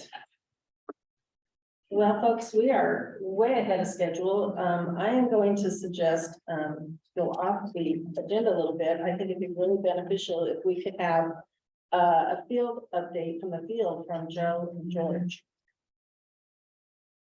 Cool. There's no objection to that. Okay, I see George is on the line. I'll let you guys arm wrestle who gets to go first. Since George, I'm gonna let Joe go first, if that's all right with you. All right, yeah. So if you can just give us a brief update of your new role and what's going on out in the field of your area. That would be Okay, wonderful as deputy commissioner. Do we want to get a mic so the recording can? Oh, I'll just move closer. Okay. This is just, yeah, please introduce yourself, Joe. Yeah. The role has been exciting so far and a lot of variety. I kind of look as my role is to help facilitate and to broaden the communications over different issues that come up. The first issue I had was I didn't figure out how to get paid for the first month. That's a big issue. Well, it was kind of the thing that George and I have the same thing that the pay was a secondary. I know. You know, but it would be nice. So what I have kind of dealt with so far, we haven't had a big blowout with it.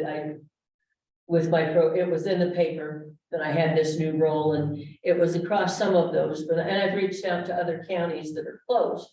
But I have people that have known about it, and so my first one was dealing with the squabble between the Red Angus and the Black Angus, certified Angus people, because they were protesting. Red Angus are trying to capitalize on the fact that, you know, on the market share of certified. And so I did my research and found out in the 2019 that the USDA did say that Red Angus was eligible to join any certification as long as that certification decided that they would accept it. Well, that's all fine and good for getting if you're just saying you're having Angus beef. But with the certified Angus, they have different requirements. Now, the requirements that they have that are specific is not only the quality, but the fact of how much is a black hide. And so the Red Angus people are trying to get the USDA to say that it's more of the genetics, and then the inspection, certain sizes, so for consistencies with certified Angus ones. Inspection of the ribeye and amount of what the cow looks like and what this carcass looks like and the kind of meat that it produces. And but they're still maintaining their black hide, and the Red Angus wants the hide to be not one of the predeterminers, because it's the hide on the line that they put it on that line to be certified Angus with. So it's been an interesting thing. I haven't had some follow-up, and they haven't contacted me back. Why are they talking to the USDA and not the Angus? Well, that's the Association? kind of thing. And I part of it is because the Red Angus have gotten organized, and they've got an ag commissioner from one of the Dakotas weighing in on it, and they wanted to see it. I told them I let Hollis know, was it Hollis that I let know, or that it was on, oh no, Jordan know that it was on the radar, but there was no way I was going to take it any further. And I definitely wasn't gonna have a cape wrapped up the side of the head without knowing that argument was out there and somebody address it. But they haven't pushed for anything else left. So, and then of course, a lot with the processor down in Craig, who's trying to expand her processing and help the small family farms. With that, a lot of it's been catching up, learning all of the moving pieces. You know, so I've been attending a lot of the meetings virtually just to catch all the pieces and how the puzzle fits together and who is doing what. I did get my letter to the editor published yesterday and have accumulated. I've added more. I just put out a call out to my contacts and ended up with 18 rural newspapers and how to contact them. And so I shared that information with Olga, and I still have information coming in on how to contact the newspapers and that kind of thing. So on that, can I throw in right there? If you have the time and the opportunity, I know Olga contacted all of us to do some articles, and that would be really helpful for National Ag Week next week. So right, I would encourage you. okay. And then the last thing that I did, and I was last night, instead of going to dinner, I ran down to the J10 ruling meeting down in Craig. And it was interesting, and it was as they did the first one, should we file a 10J, where it was an informational thing, and they presented you with the 3 potential options that you had, but they need comment. We're in the comment period right now. They compared what the 10J would do to the proposed management plan, and what would be facilitated that we would be able to do if we have the 10J rule for the non-essential experimental group. And one of the things that's important is that they are setting that, they have to set boundaries for that 10J rule. And they are recommending the 3 alternatives was do nothing, have the entire state fit into the 10J boundaries, or just have part of the state for the management. The deal is we need to have the whole state in the boundary to be over the 10J. As you know, I mean, some of you know, we had wolves stay with us for 18 months, and we're on the western slope, and they didn't do anything. And in those days, when it came through, you didn't tell anybody you had them because of the relationships that were there, and they didn't, you know, they decided they didn't like mountain bikers and wouldn't eat them, so they left, I guess, you know. But, so the ones that are raising a ruckus are technically not on the western slope. Oh, really? Jackson County is an eastern slope county. It's on the wrong side of the Continental Divide. And wolves are just like those children that you're waiting for them to take their first step, and then you can't ever find them. So it's the same with wolves. They will go where they want to go, and it won't be long before they're on the eastern slope. So it makes it. The other issue that's important to make a comment on is that the wolves that are covered would be both those that have introduced themselves and are already here because they don't know how much. And they went over how it explains it legally, and the ones that are introduced would be covered by that 10J rule. Because it gives you a lot of, in detail, what are the options for dealing with them if it is eminent domain, I mean imminently, there you see them attacking it.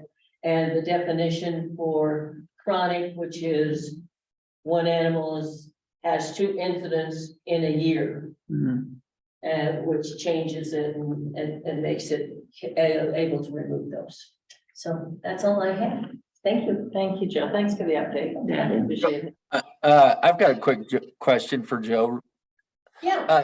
Joe, so what's the argument for the smaller area of the 10J and not the I guess what's the positive to not having the whole state in the 10J?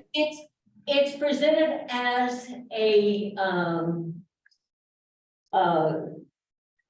they had a hearing, you know, when they started doing it, you started writing and people would write on what they wanted that. And the positive for the smaller rule actually came through some recommendations from the pro advocate groups that also wanted 750 dropped all at once. And they had to include that as one of the alternatives. But for agriculture and for the ranchers here, and there will be comments, I'm sure, that we'll go for alternative 2 and alternative 1, but it's important that for us, that's what the best alternative is, the alternative 1 that I just described, and not do nothing for the second alternative, which is a smaller 10J border. Okay, thank you. You're welcome. George, do you have some words to share with us? Yeah, I have kind of the same as Joe. We're trying to figure out how to get paid and how to become state employees, and that's been quite complicated, it turns out. But going along well, and Jordan and Hollis have been great to work with, and everybody there has, you know, at the office up there has been great to work with, and we're getting along pretty good.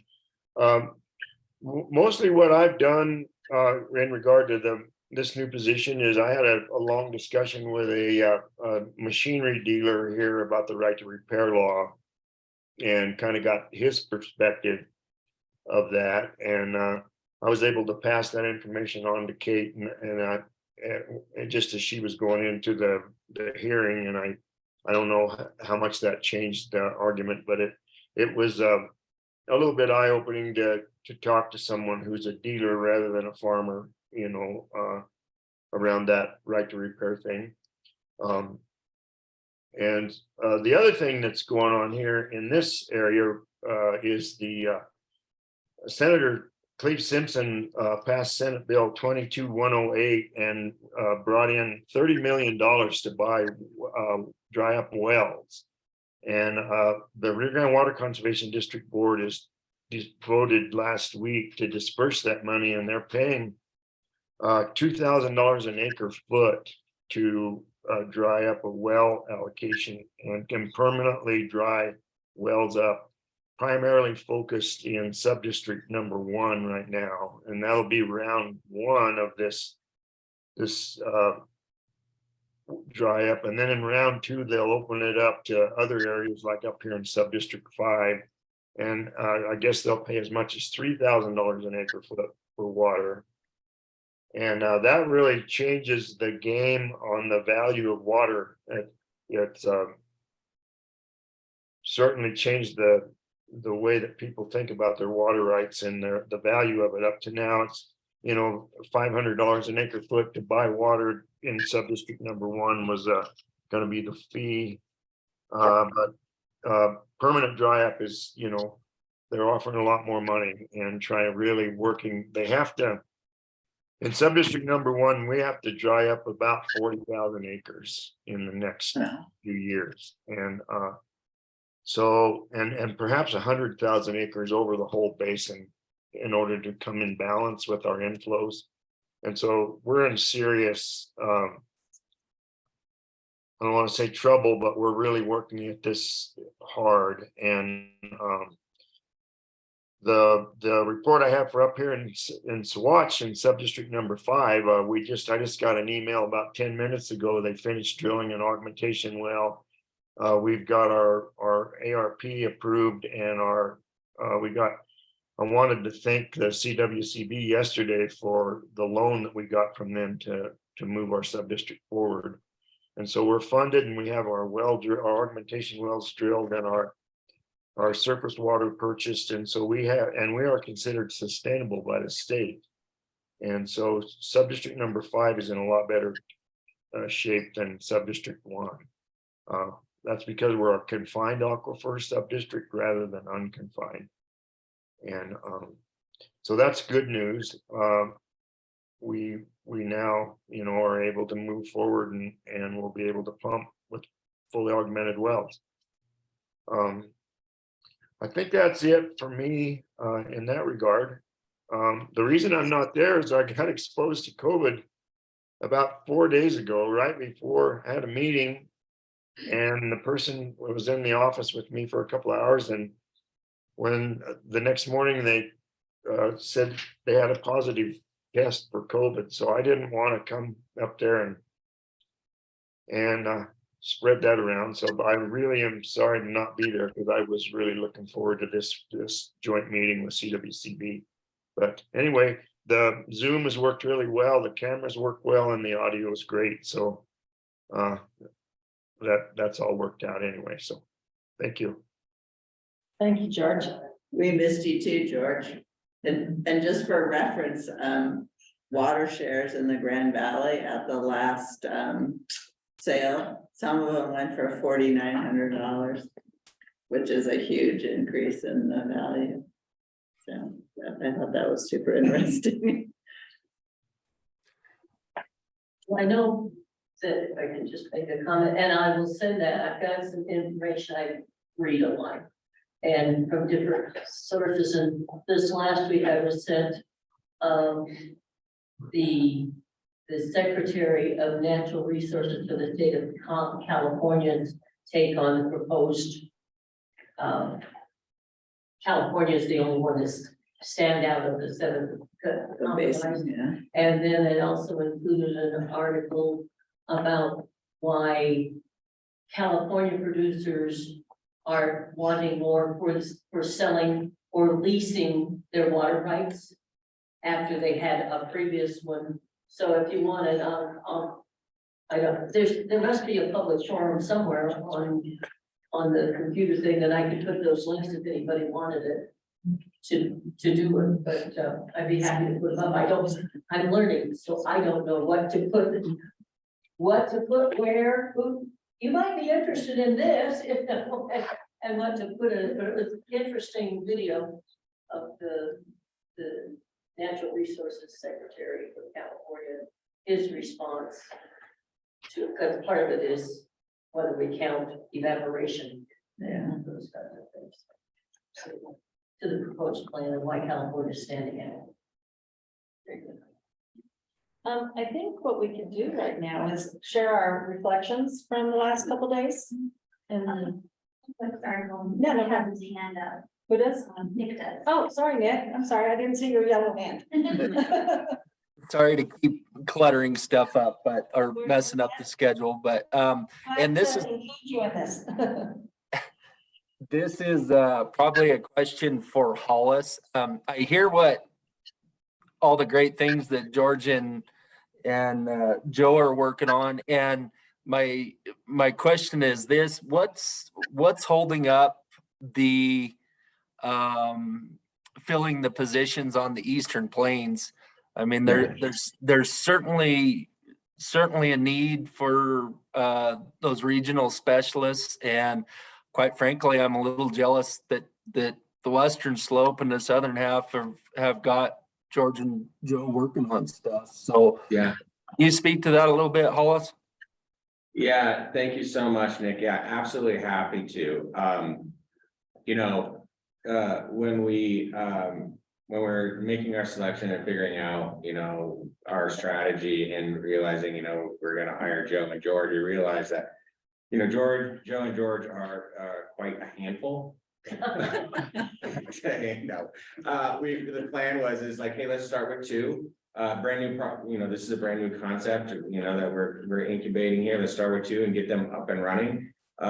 Bringing on two, figuring out the obstacles on there. Things are going well. I'm going to digress here a little bit because I wanted to make comments. What we're seeing, I'm seeing through our one-on-one meetings with Joe and George, and what you just shared here, is the concept is like we're seeing already the concept paying off in the sense that Joe and George are engaging and hearing from people in their communities and relaying that information up to Kate and to us, as in George's example of like connecting with Kate on what he heard about right to repair while she's going into testify on it. That's exactly what we're trying to do. So it's very encouraging. That's a great question, Nick. I think we're probably at a point where we're going to start to ask that question internally and figure out when we do go and expand this wonderful experiment into two more positions, or at least another one. But we'll keep you informed, and thank you for bringing this up. I got a 2.5-hour ride back to Denver with Kate, so I'm sure I'll make sure I pick her brain on that one.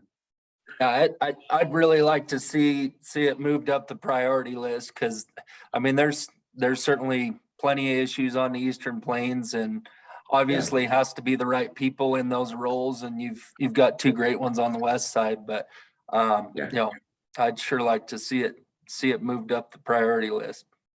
Absolutely appreciate that, Nick. Very much. I'll take those comments to Kate this afternoon. And they can reach out to us. We have cars. And we could build. I'm always looking for a trip, and especially if it's fence building time. Don't you have something over?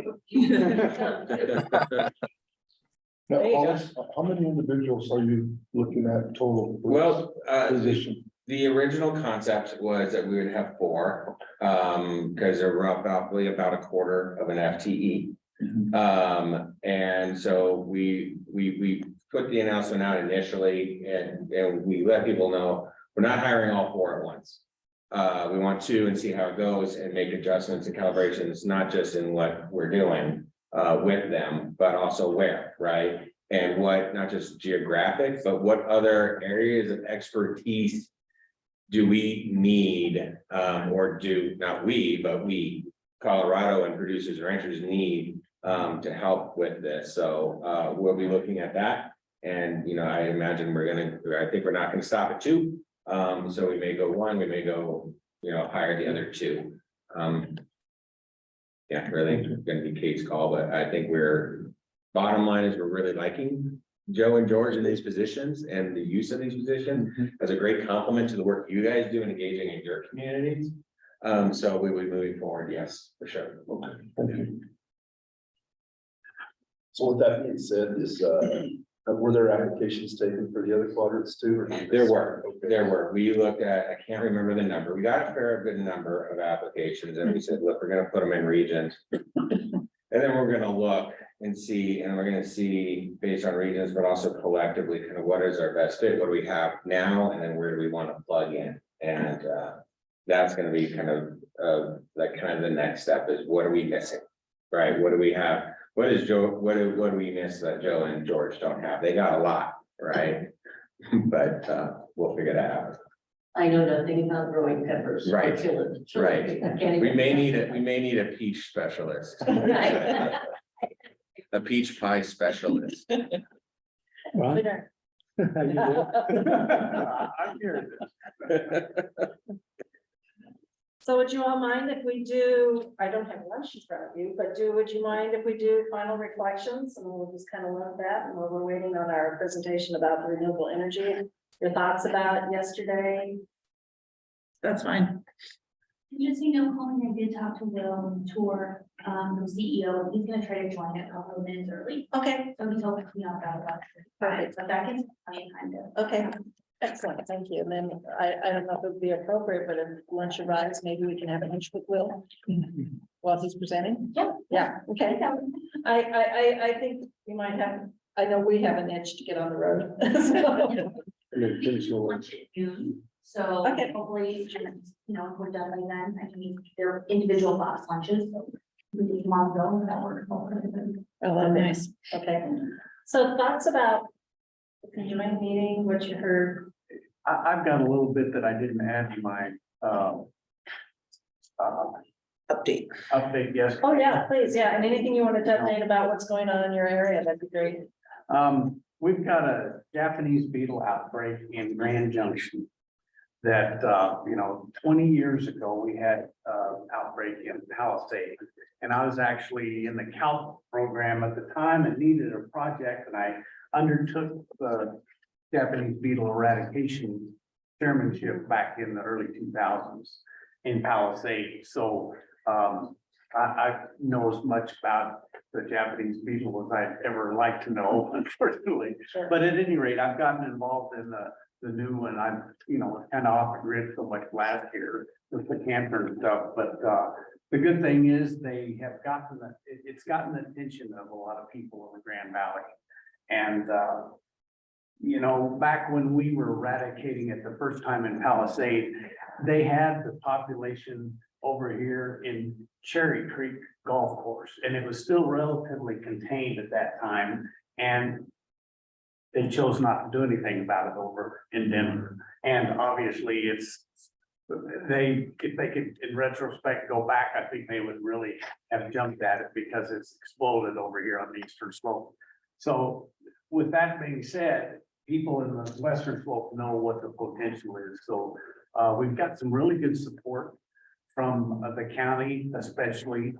They're gonna throw some weight behind it. One of the things that caused it to work so well the first time is we have one of the few pest districts in the state, in the fruit growing area there in around Palisade. So there was actually, we got it added to the pest list and we had some teeth because of that pest district.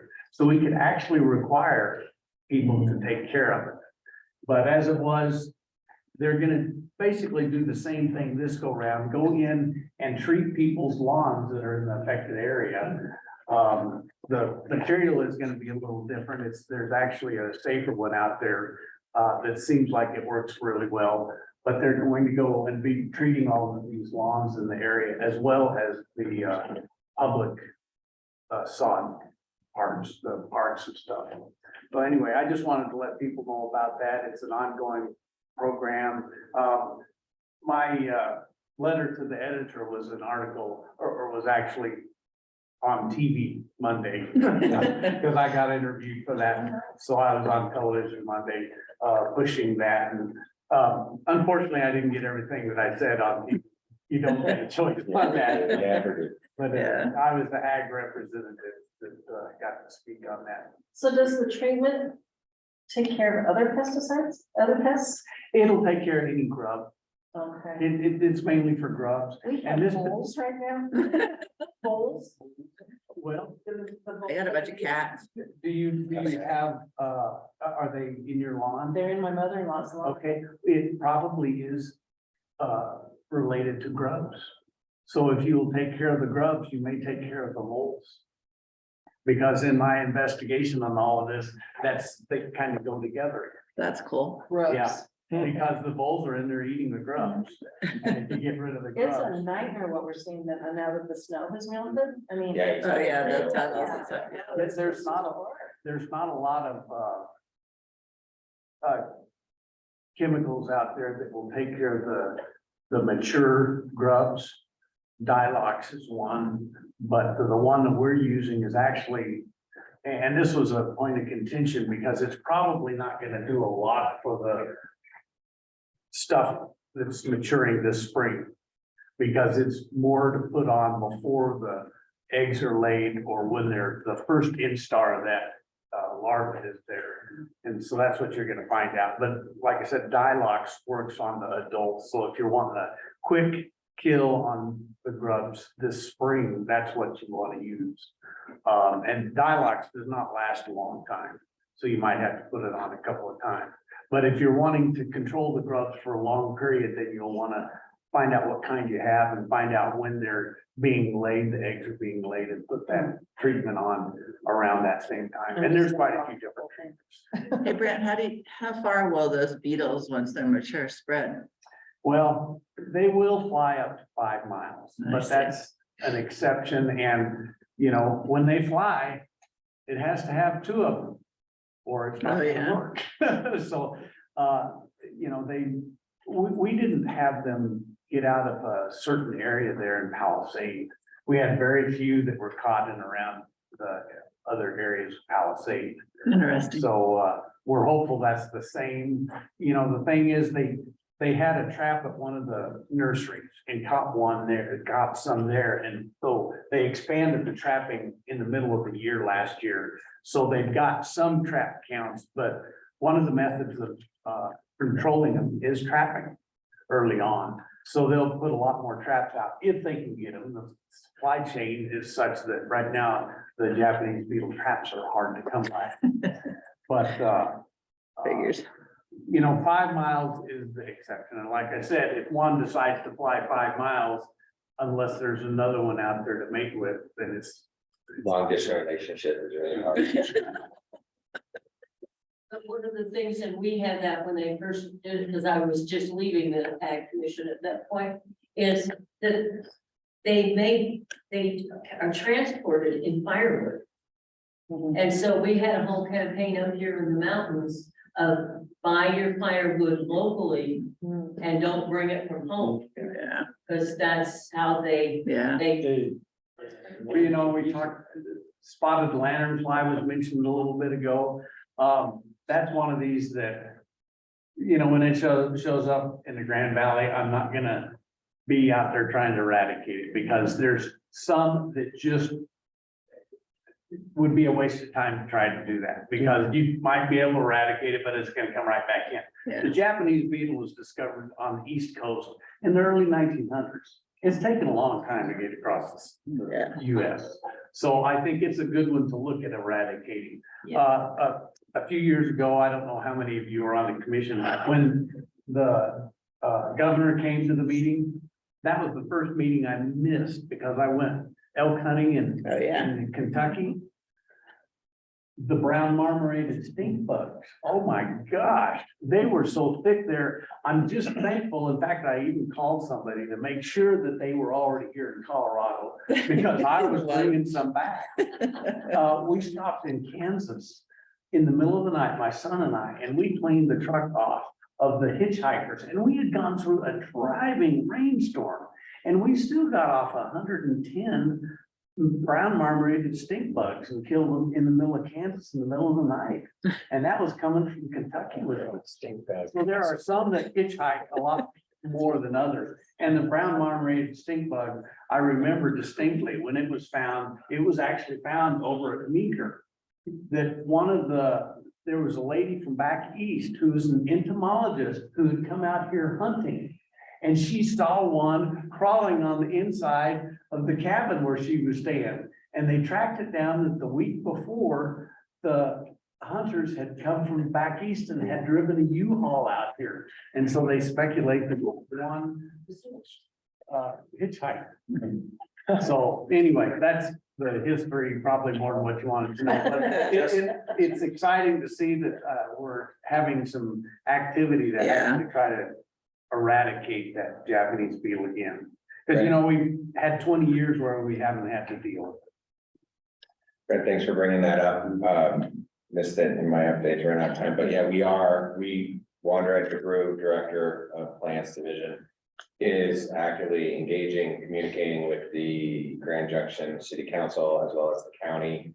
They're developing the plan. We're then gonna be coming in once they have their plan, see how can we provide support and execution of that plan. So we are actively engaging on this issue, and we'll update. We'll update the Ag Commission on this on a regular basis.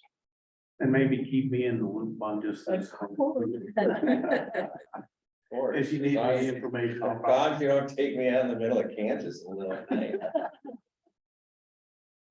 So one thing about yesterday that I guess I would like some clarification on is there are so many Colorado River groups.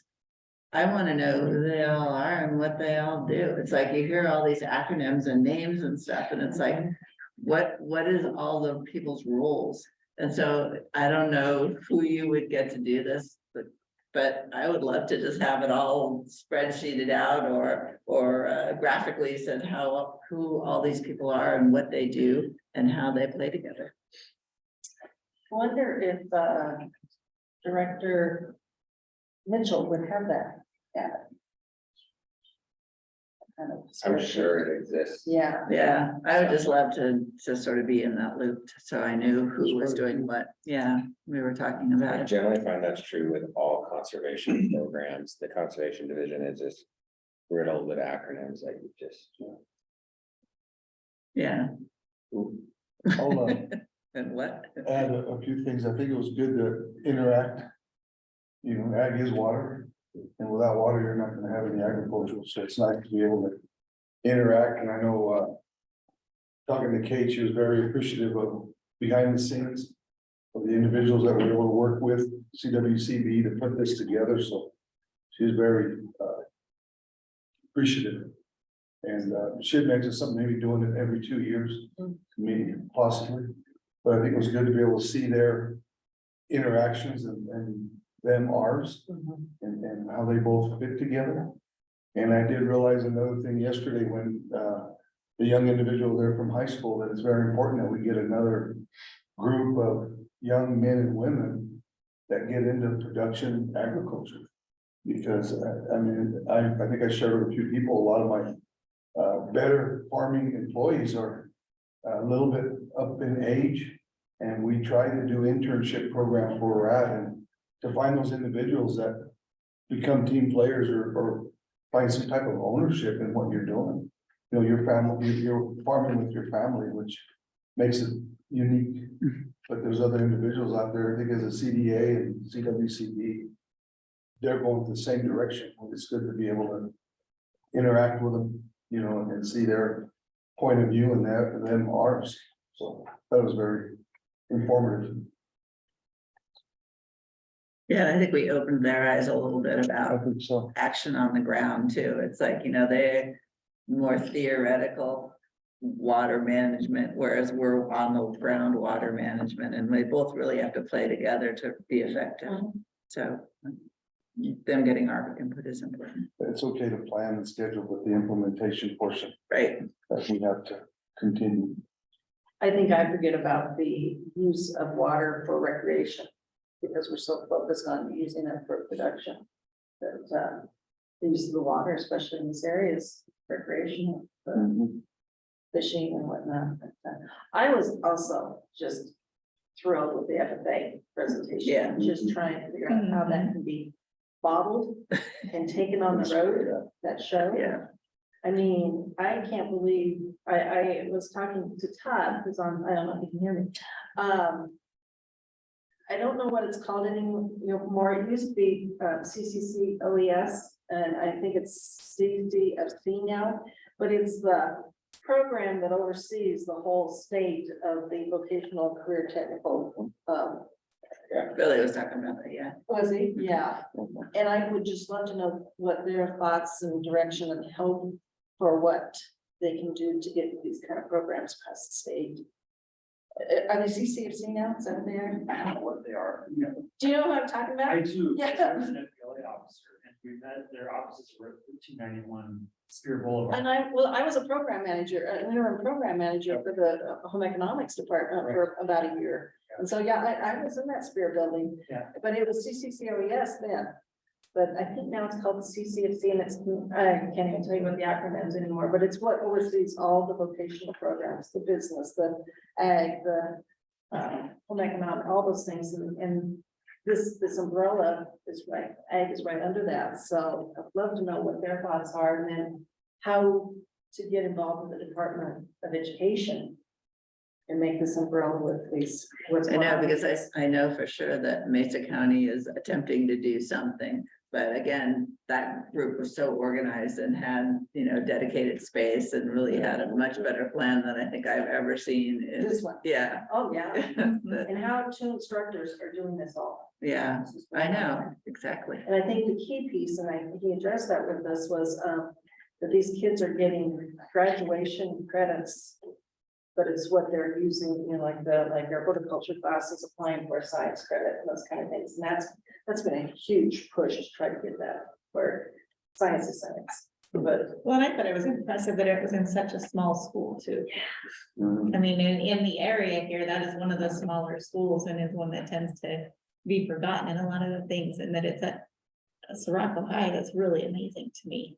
Now you have one on the Front Range, not like this, and that's the one in Arvada. Yeah. That's the high school. Instead. And this is their second year, so the kids that started as freshmen are having an ag thing, are juniors this year. But it's not quite the same because the environment's different, but we need to nurture that one because that environment is non-ag and right. And for a while there at CSU, it was the urban kids that were signing up for the there were more urban kids in animal science class at CSU than there were ranch kids going there. Right. So we gotta remember that those non-farm kids can be pulled in. I just thought it was phenomenal voters. Yeah. And of course, FFA Yeah, kids it's are always always so polished, aren't they? Yeah. I kind of wonder, I tried getting it out of the instructor with my question line, but I gotta wonder, what is the difference? I mean, he thought some of those infrastructure barriers and some of that was probably preventing a lot of schools from having similar programs to that, but I just gotta wonder if there's something CDA can do, and I'm sure it's probably not a budget thing or not in our wheelhouse, but can we lobby, Colorado State Land Board and the BEST grants to, earmark some money to ag-related infrastructure development in some of these rural communities or rural schools. I'm sure it's probably not something we can address directly, but I wonder if we could have some pull in helping some of these other rural communities develop programs like that. Any thoughts from any of you guys on that?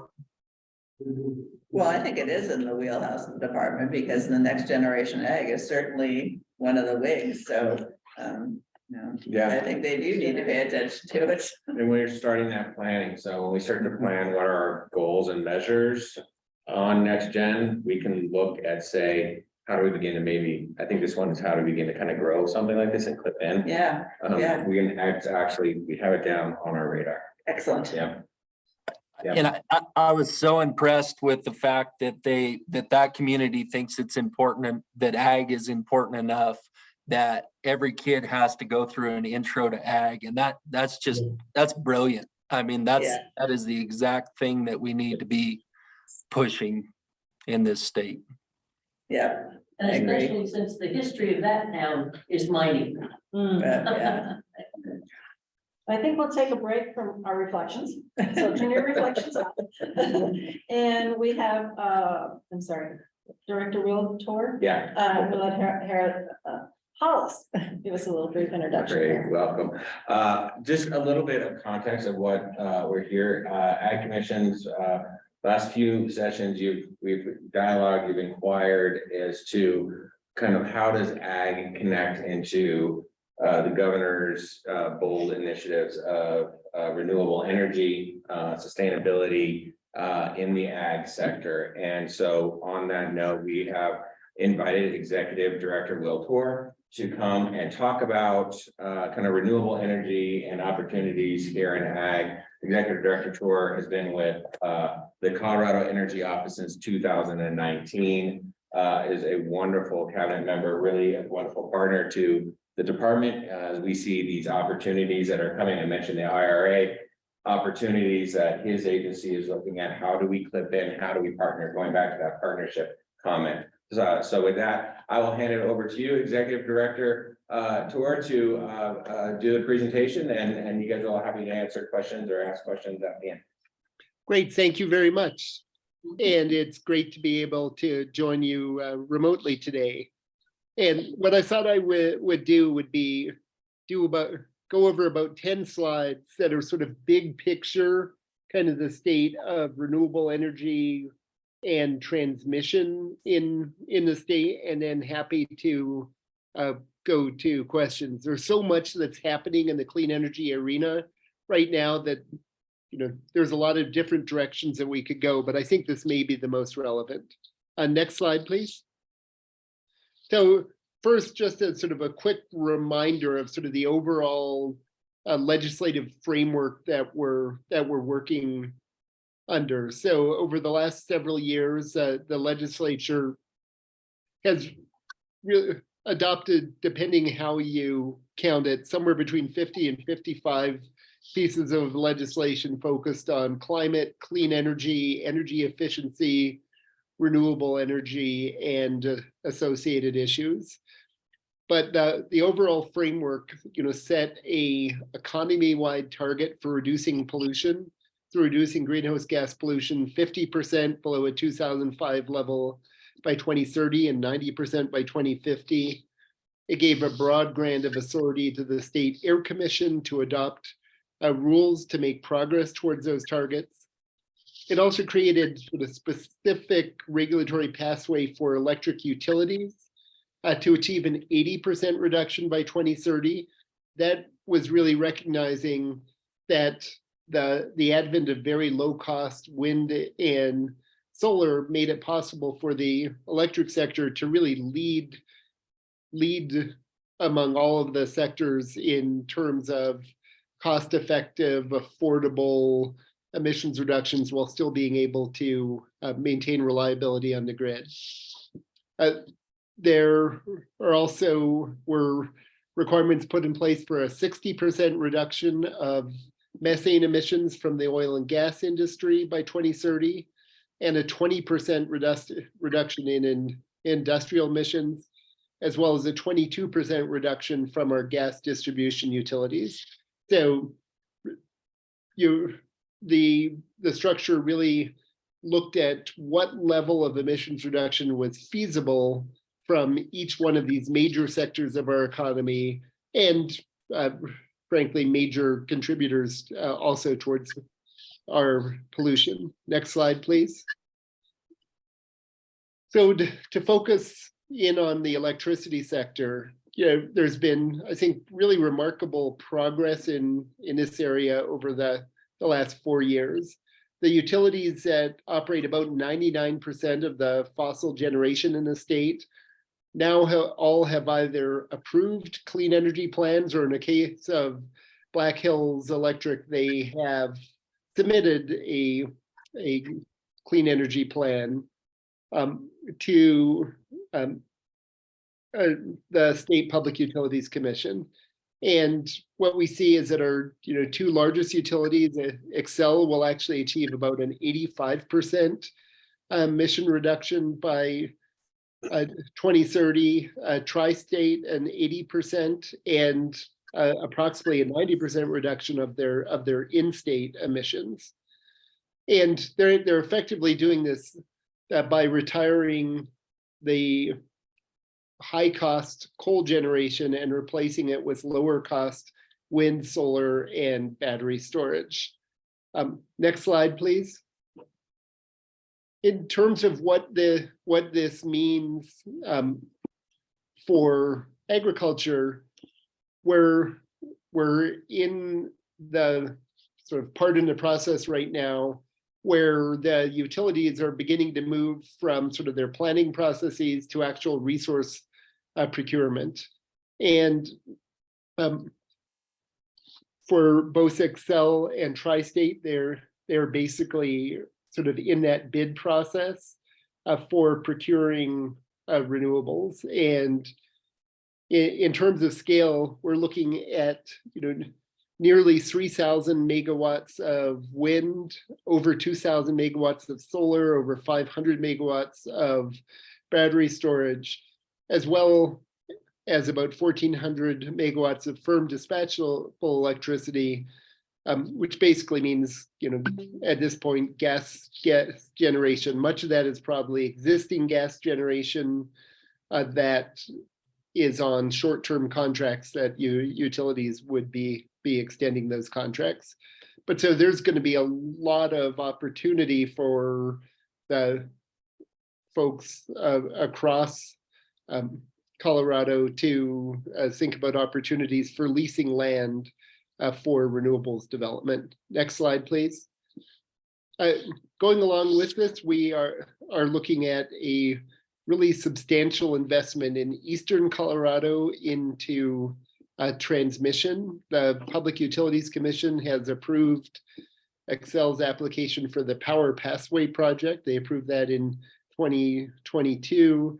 It will be approximately $1.7 billion of investment in transmission in Eastern Colorado.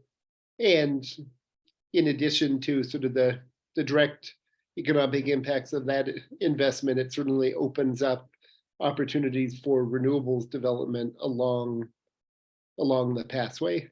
Next slide, please. Another arena where there are some pretty significant potential investments are really coming out of the Federal Infrastructure Act. And while there are some formula funds coming to the state through the Infrastructure Act, there are also large competitive funding pots. And I want to highlight a couple of those, really these first two, the Regional Clean Hydrogen Hubs and the Grid Resilience and Innovation Partnership. Regional Clean Hydrogen Hubs will be funding for 6 to 10 projects across the state. We anticipate, across the country. Anticipated on the order of $1 to $1.25 billion of federal funding per project to support development of clean hydrogen production, as well as clean hydrogen infrastructure and end use. And the governor signed a memorandum of understanding with the governors of Wyoming, Utah, and New Mexico early last year to work together to develop a clean hydrogen hub in the Intermountain West. And the 4 states collectively submitted an application last fall, a concept paper that the Department of Energy liked and invited us to submit a full application.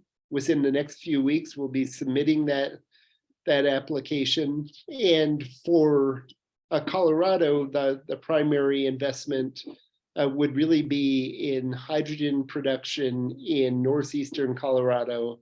It would be production of what's known as green hydrogen by electrolysis,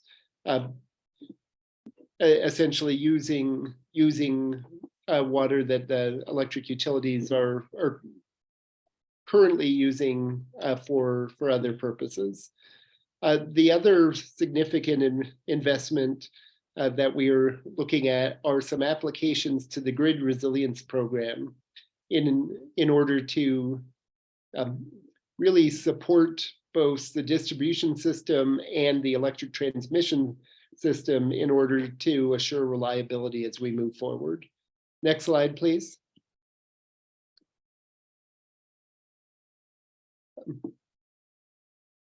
So on the grid resilience side, I would first note that there is formula funding available, will be receiving over the next 2 years about $17 million in grid resiliency funds through formula.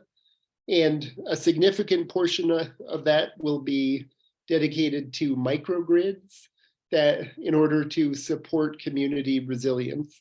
And that is being matched with funds from microgrid legislation that passed last year. And this program will be administered by DOLA. In addition to that, there's a little over $4 million for more flexible uses in rural areas and small communities, as well as funding for advanced grid monitoring. Next slide, please. This is now coming into the realm of the competitive application. And so the Energy Office is working with multiple entities, including the Electric Transmission Authority, a bunch of local governments in the San Luis Valley, and multiple utilities to really look at the opportunities for federal funding for transmission investments. Primary focus there is on the San Luis Valley, and there's really sort of two motivations there. One is for resiliency for the valley, that right now there's essentially only one way that power has in and out of the valley, and so there's concerns about how resilient that would be in the face, for instance, of wildfire. And so the potential of having more diverse pathways for power into the valley, as well as the fact that San Luis Valley has a tremendous solar resource that provides significant opportunity to both contribute towards the state's clean energy goals and a significant potential for economic development in the valley, but that currently the lack of transmission limits the ability for that development to take place. So looking at the potential for federal funding to both study transmission improvements there and hopefully implement them, as well as looking at the potential for transmission that would tie sort of south and east from Colorado in order to tie us better into what's known as the Southwest Power Pool. Colorado is to some extent an island on the grid. We don't have a lot of transmission linking Colorado either to the east or to the west. This could be an opportunity to do a better link that will both provide resiliency for the state and provide more access to the wind resources to the east of Colorado. Next slide, please. Another area where we're actively working on pursuing competitive federal funding is an effort working with multiple utilities, largely rural electric cooperatives, to try to address wildfire threats to the grid. I think we all know what's been happening with wildfire and all of the impacts that has, but certainly one significant impact is a threat to transmission lines. So the idea here would be to really work with multiple utilities to try to address grid resilience to wildfires, including through things like advanced monitoring technologies, as well as potential forest treatments near transmission lines. Next slide, please. Just to give a quick sense of sort of some major things that are in movement right now in terms of the Energy Office's priorities at the legislature. I won't run through the details of every one of these, but would note that we are working on a package of clean energy tax credits that includes both a big focus on transportation electrification, but also support for industrial emissions reductions, deployment of heat pumps, and geothermal electricity. We're looking at a clean hydrogen bill that would both create tax credits for the use of clean hydrogen, in heavy industry and in heavy duty transportation, and would create the regulatory structure for approving hydrogen investments in the state. A clean, firm electricity standard that would support deployment of technologies like geothermal electricity and long duration storage. And a thermal utilities bill that would support geothermal heating and cooling.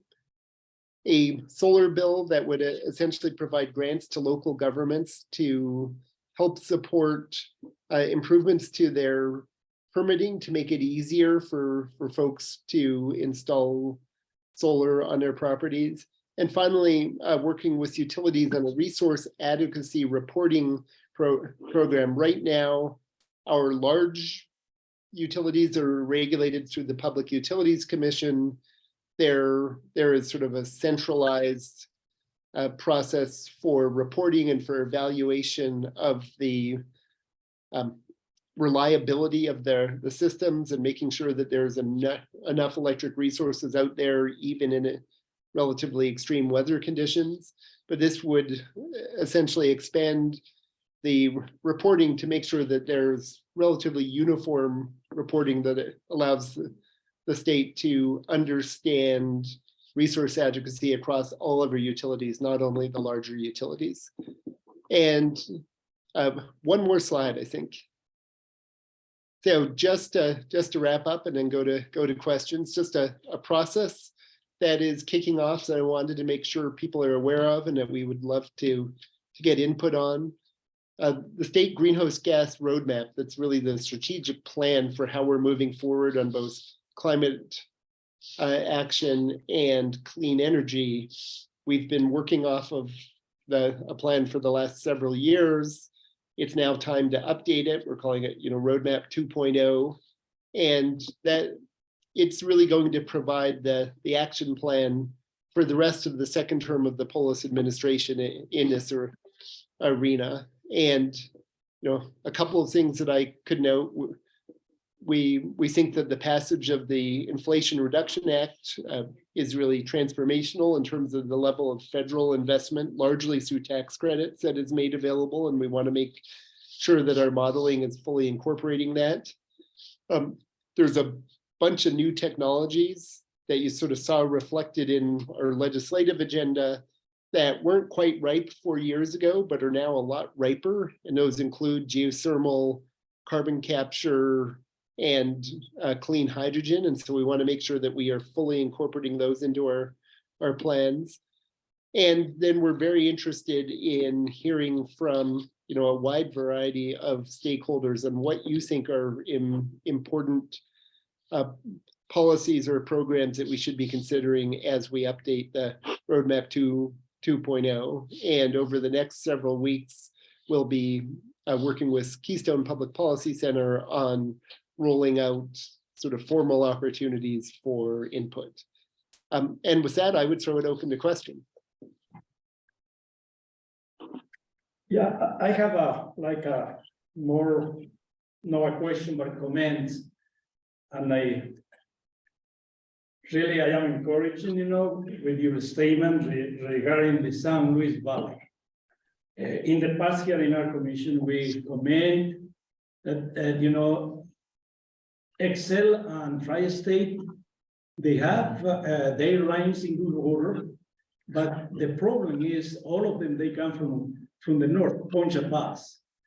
And by golly, when Colorado was in a point that all the wildfires was, going here, there, and there, most of the farmers in the valley will pray to the good Lord that will not get to Poncha Pass, because it will really handicap, all the irrigation and other, packing sheds, warehouses. There is a big number of electrical users that really will depend from these transmission lines. So it was an initiative. It's not like the valley has been ignored. I know the San Luis Valley Rural Electric has been very proactive, trying to get for another alternative, thinking the vulnerability that we have up till this point. So there was an initiative, I think you probably are aware of this, coming from the east. But then, that effort was diluted, and because there was a community that opposed, to come in that transmission line from the east. So now my question will be, you said that there is, I don't know which of the steps are in this resilient, transmission, maybe going south or from different routes, and when it will happen, and how much, funding will be available. Yeah, so first, sort of very much agree with the importance of having sort of multiple transmission routes in and out of the valley for resiliency.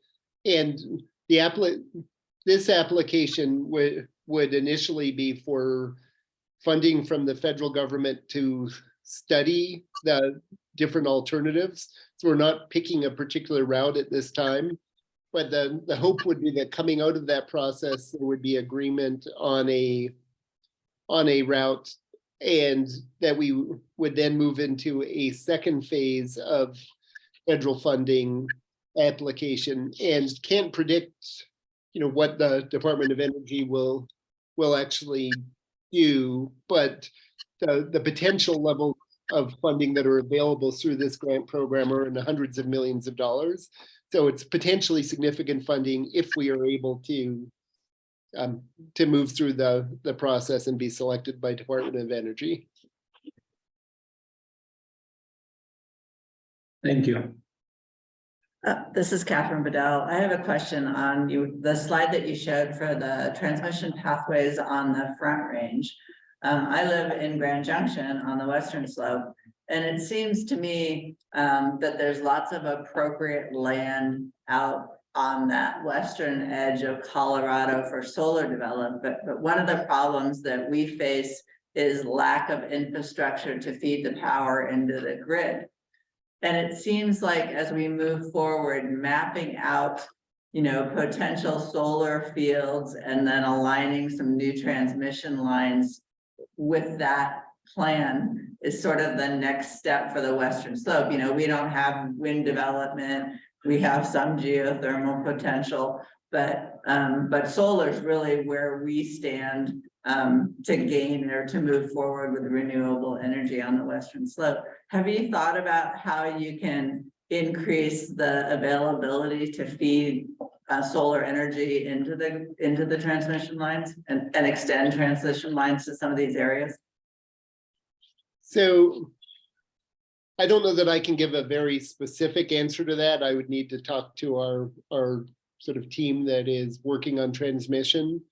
I would say that it's very interesting that in some sort of national mapping the Department of Energy has recently done, the need for stronger transmission connections out of western Colorado, in addition to sort of in southeastern Colorado, has emerged as some of the high priorities for the need at a national level for transmission improvements. And so we're, I think, very interested in sort of reviewing that recent work by the Department of Energy on sort of, that's focused on sort of the, the big high voltage transmission connections, but certainly potentially opens up opportunities for interconnection to that if there were projects that move forward. Now, this doesn't create funding for those projects, but it certainly is DOE helping to sort of highlight the needs there. The one other thing that I would say is that we've heard a lot of interest from Northwest Colorado in a broader look at potential clean energy investments in Northwest Colorado. Certainly a lot of that has come out of Moffat County and in the interest in what to do as we look at the retirement in Craig, but also Routt County and retirements in the Hayden area. And so one of the things that is sort of under discussion right now is doing a study effort that would really look at what are the opportunities in Northwest Colorado that could then pay, depending on how it comes out, could pave the way for future investments. Yeah, I like that. Thank you.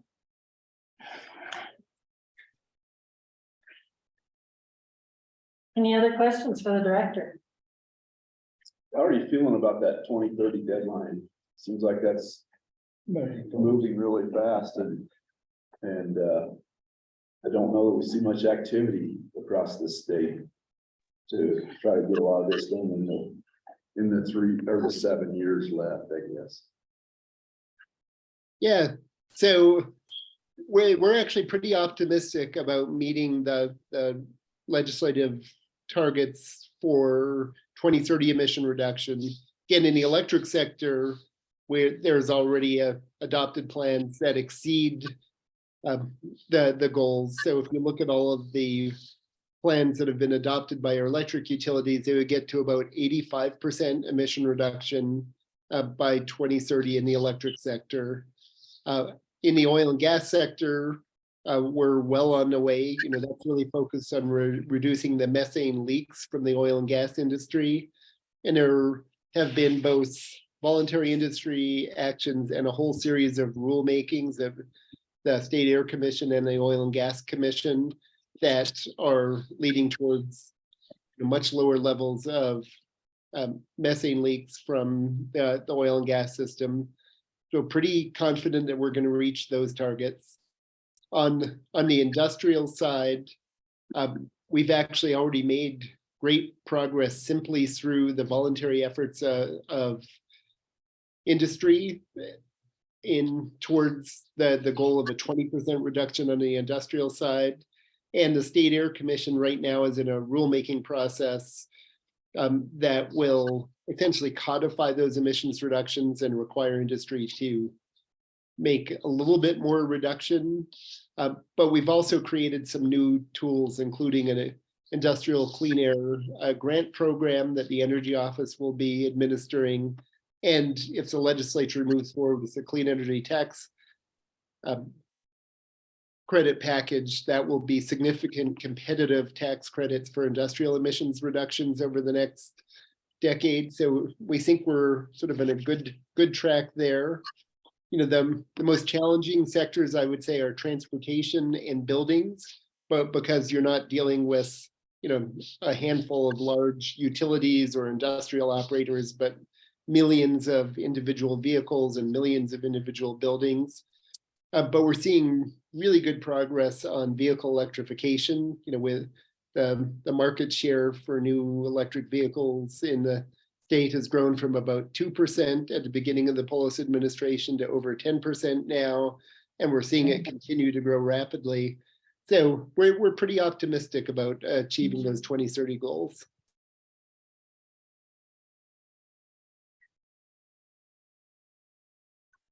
Other questions? Very informative, Director. We appreciate your presentation and your time. And if you have additional questions, I hope we can contact you. Yep, I'm easy to find. will.tour@state.co.us. All right. Thank you so Thank much. you. Thank you. Thank you, Will.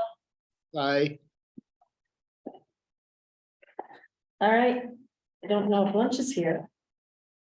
Melissa's picking it up. She's grabbing it. She's grabbing it. So while she's grabbing, then we can do some final reflections and other things that we were talking about prior to.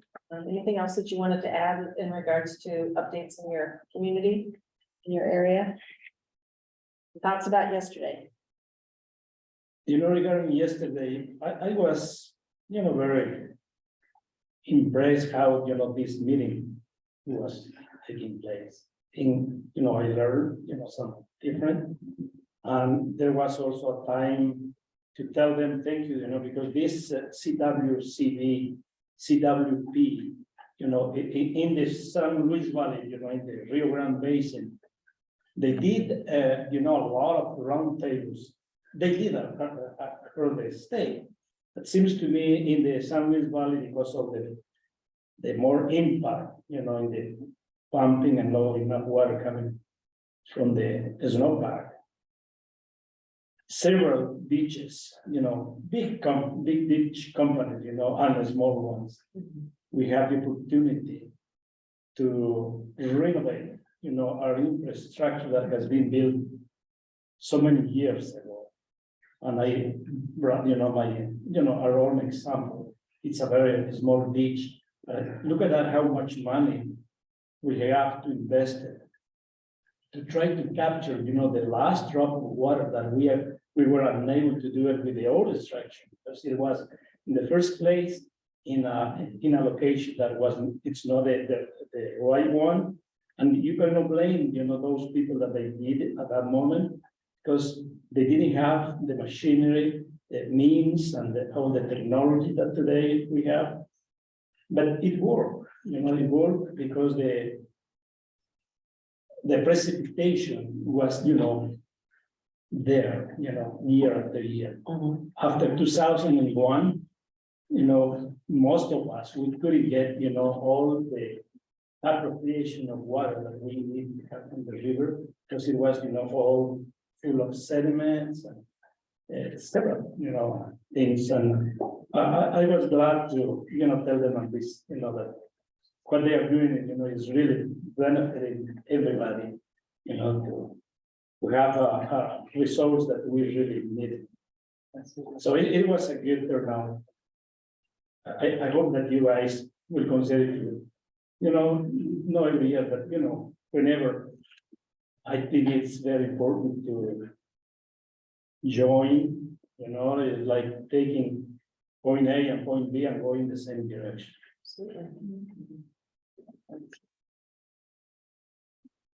One of the things when we start talking about water that always stands out to me is the term beneficial use. And sort of the need, especially in our arguments and fights with California. It seems like the beneficial use definition needs to change, because who is supposed to benefit? It's like there's huge corporations using water to benefit shareholders. Is that a beneficial use? It's like when we start looking at water as sort of a public utility or a shared resource, it's like I don't know how we're gonna move forward unless we sort of agree on some of those basic tenets about what water does and who owns it and who should benefit from it. It would be hard to bring California in line until we sort of get through that step.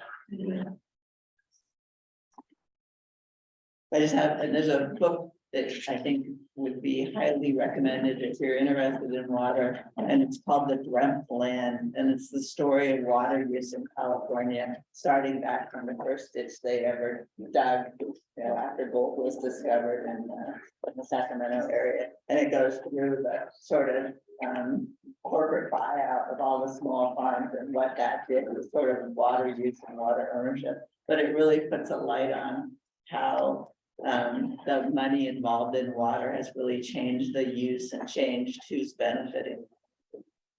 And I'll add on to that book suggestion with the man who thought he owned water, which is about the water in the state of Colorado. In the 60s and all the way up through the Great Flood of 20. The man who brought even.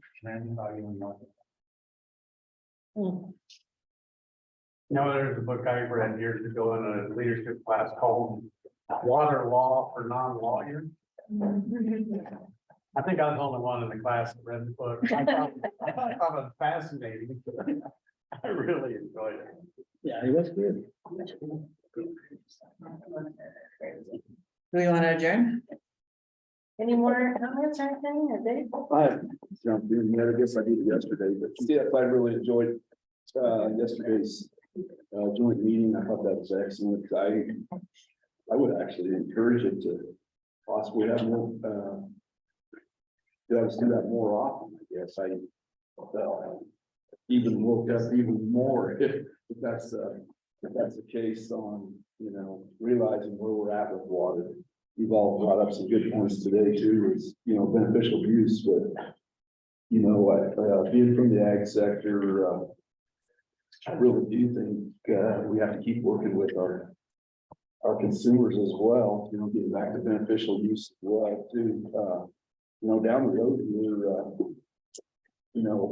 the ag sector, again, I'll bring up my point I did yesterday, we're raising, food production for our consumers at an extremely low price, for them to be able to buy their disposable income in these stores, if you will, or privately, but, with the water issues that we're facing, and we're gonna continue to face, and the Great West, if you will, Western United States, they kind of describe us as a desert area. I think we're really gonna need to, going forward, we're really gonna need to decide, the dollars that need to be put into water. And if the consumers want to continue to have cheap disposable, income, that wasn't, I put it backwards there, but being able to buy cheap food, I guess.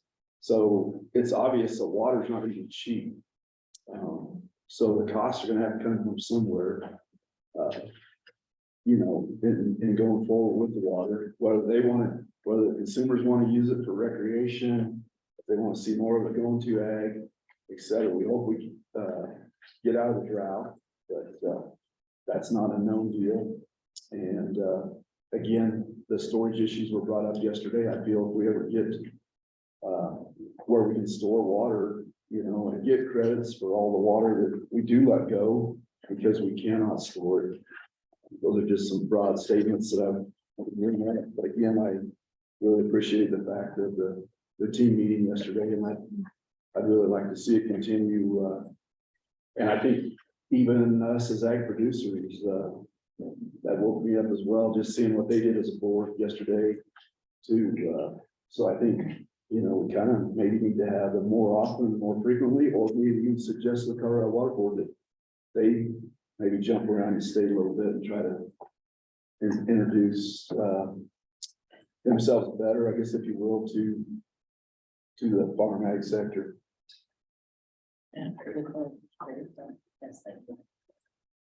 Colleen, before we adjourn? Yes. If I can just do some final thank yous. Absolutely. To our team, the CDA staff who are here. Melissa obviously has worked tirelessly on all until our last lunch. Jennifer had a huge rulemaking docket, as you all heard today, and has the work that you see here is a fraction of what she puts in behind the scenes for the weeks leading up to this. So thank you so much, Jennifer. And Hollis. Tagging in for me all the time, usually on a whim, thinking about things that I haven't thought about, and got that kind of partnership on our team. So thank you, Hollis, for serving today. Billy, of course, thank you for being here, serving as our trusted attorney, as always. Entertaining us. Oh, yes. Sorry, I missed that part. And Joe, our newest employee, who's welcome us to your home, and been so hospitable and helpful throughout our days here. We're so glad to have you come up and visit, and I've already gained help for branding. I heard. Coming tomorrow night. He's Bring my kids. for branding. Anybody else want? We're looking for some younger people that can wrestle those cats. It's we freeze frame, so there'll be no smoke in your eyes and you won't smell like cow hair. Amen. And then, of course, all the other staff who you hear from today and who don't show up, but do a lot of work behind the scenes. It's a big team effort. So thank you, everyone, for making it happen. Thank you. Absolutely. On a personal note, Secondo Brant, thank you. It's my pleasure, my humble pleasure with you guys. Shown some excellent leadership, and I know where you live now. It's been an honor, sir. May I have a motion to adjourn this meeting? I will, since I'm the last. I will say. All in favor of their motion and second, say aye. Aye. Opposed?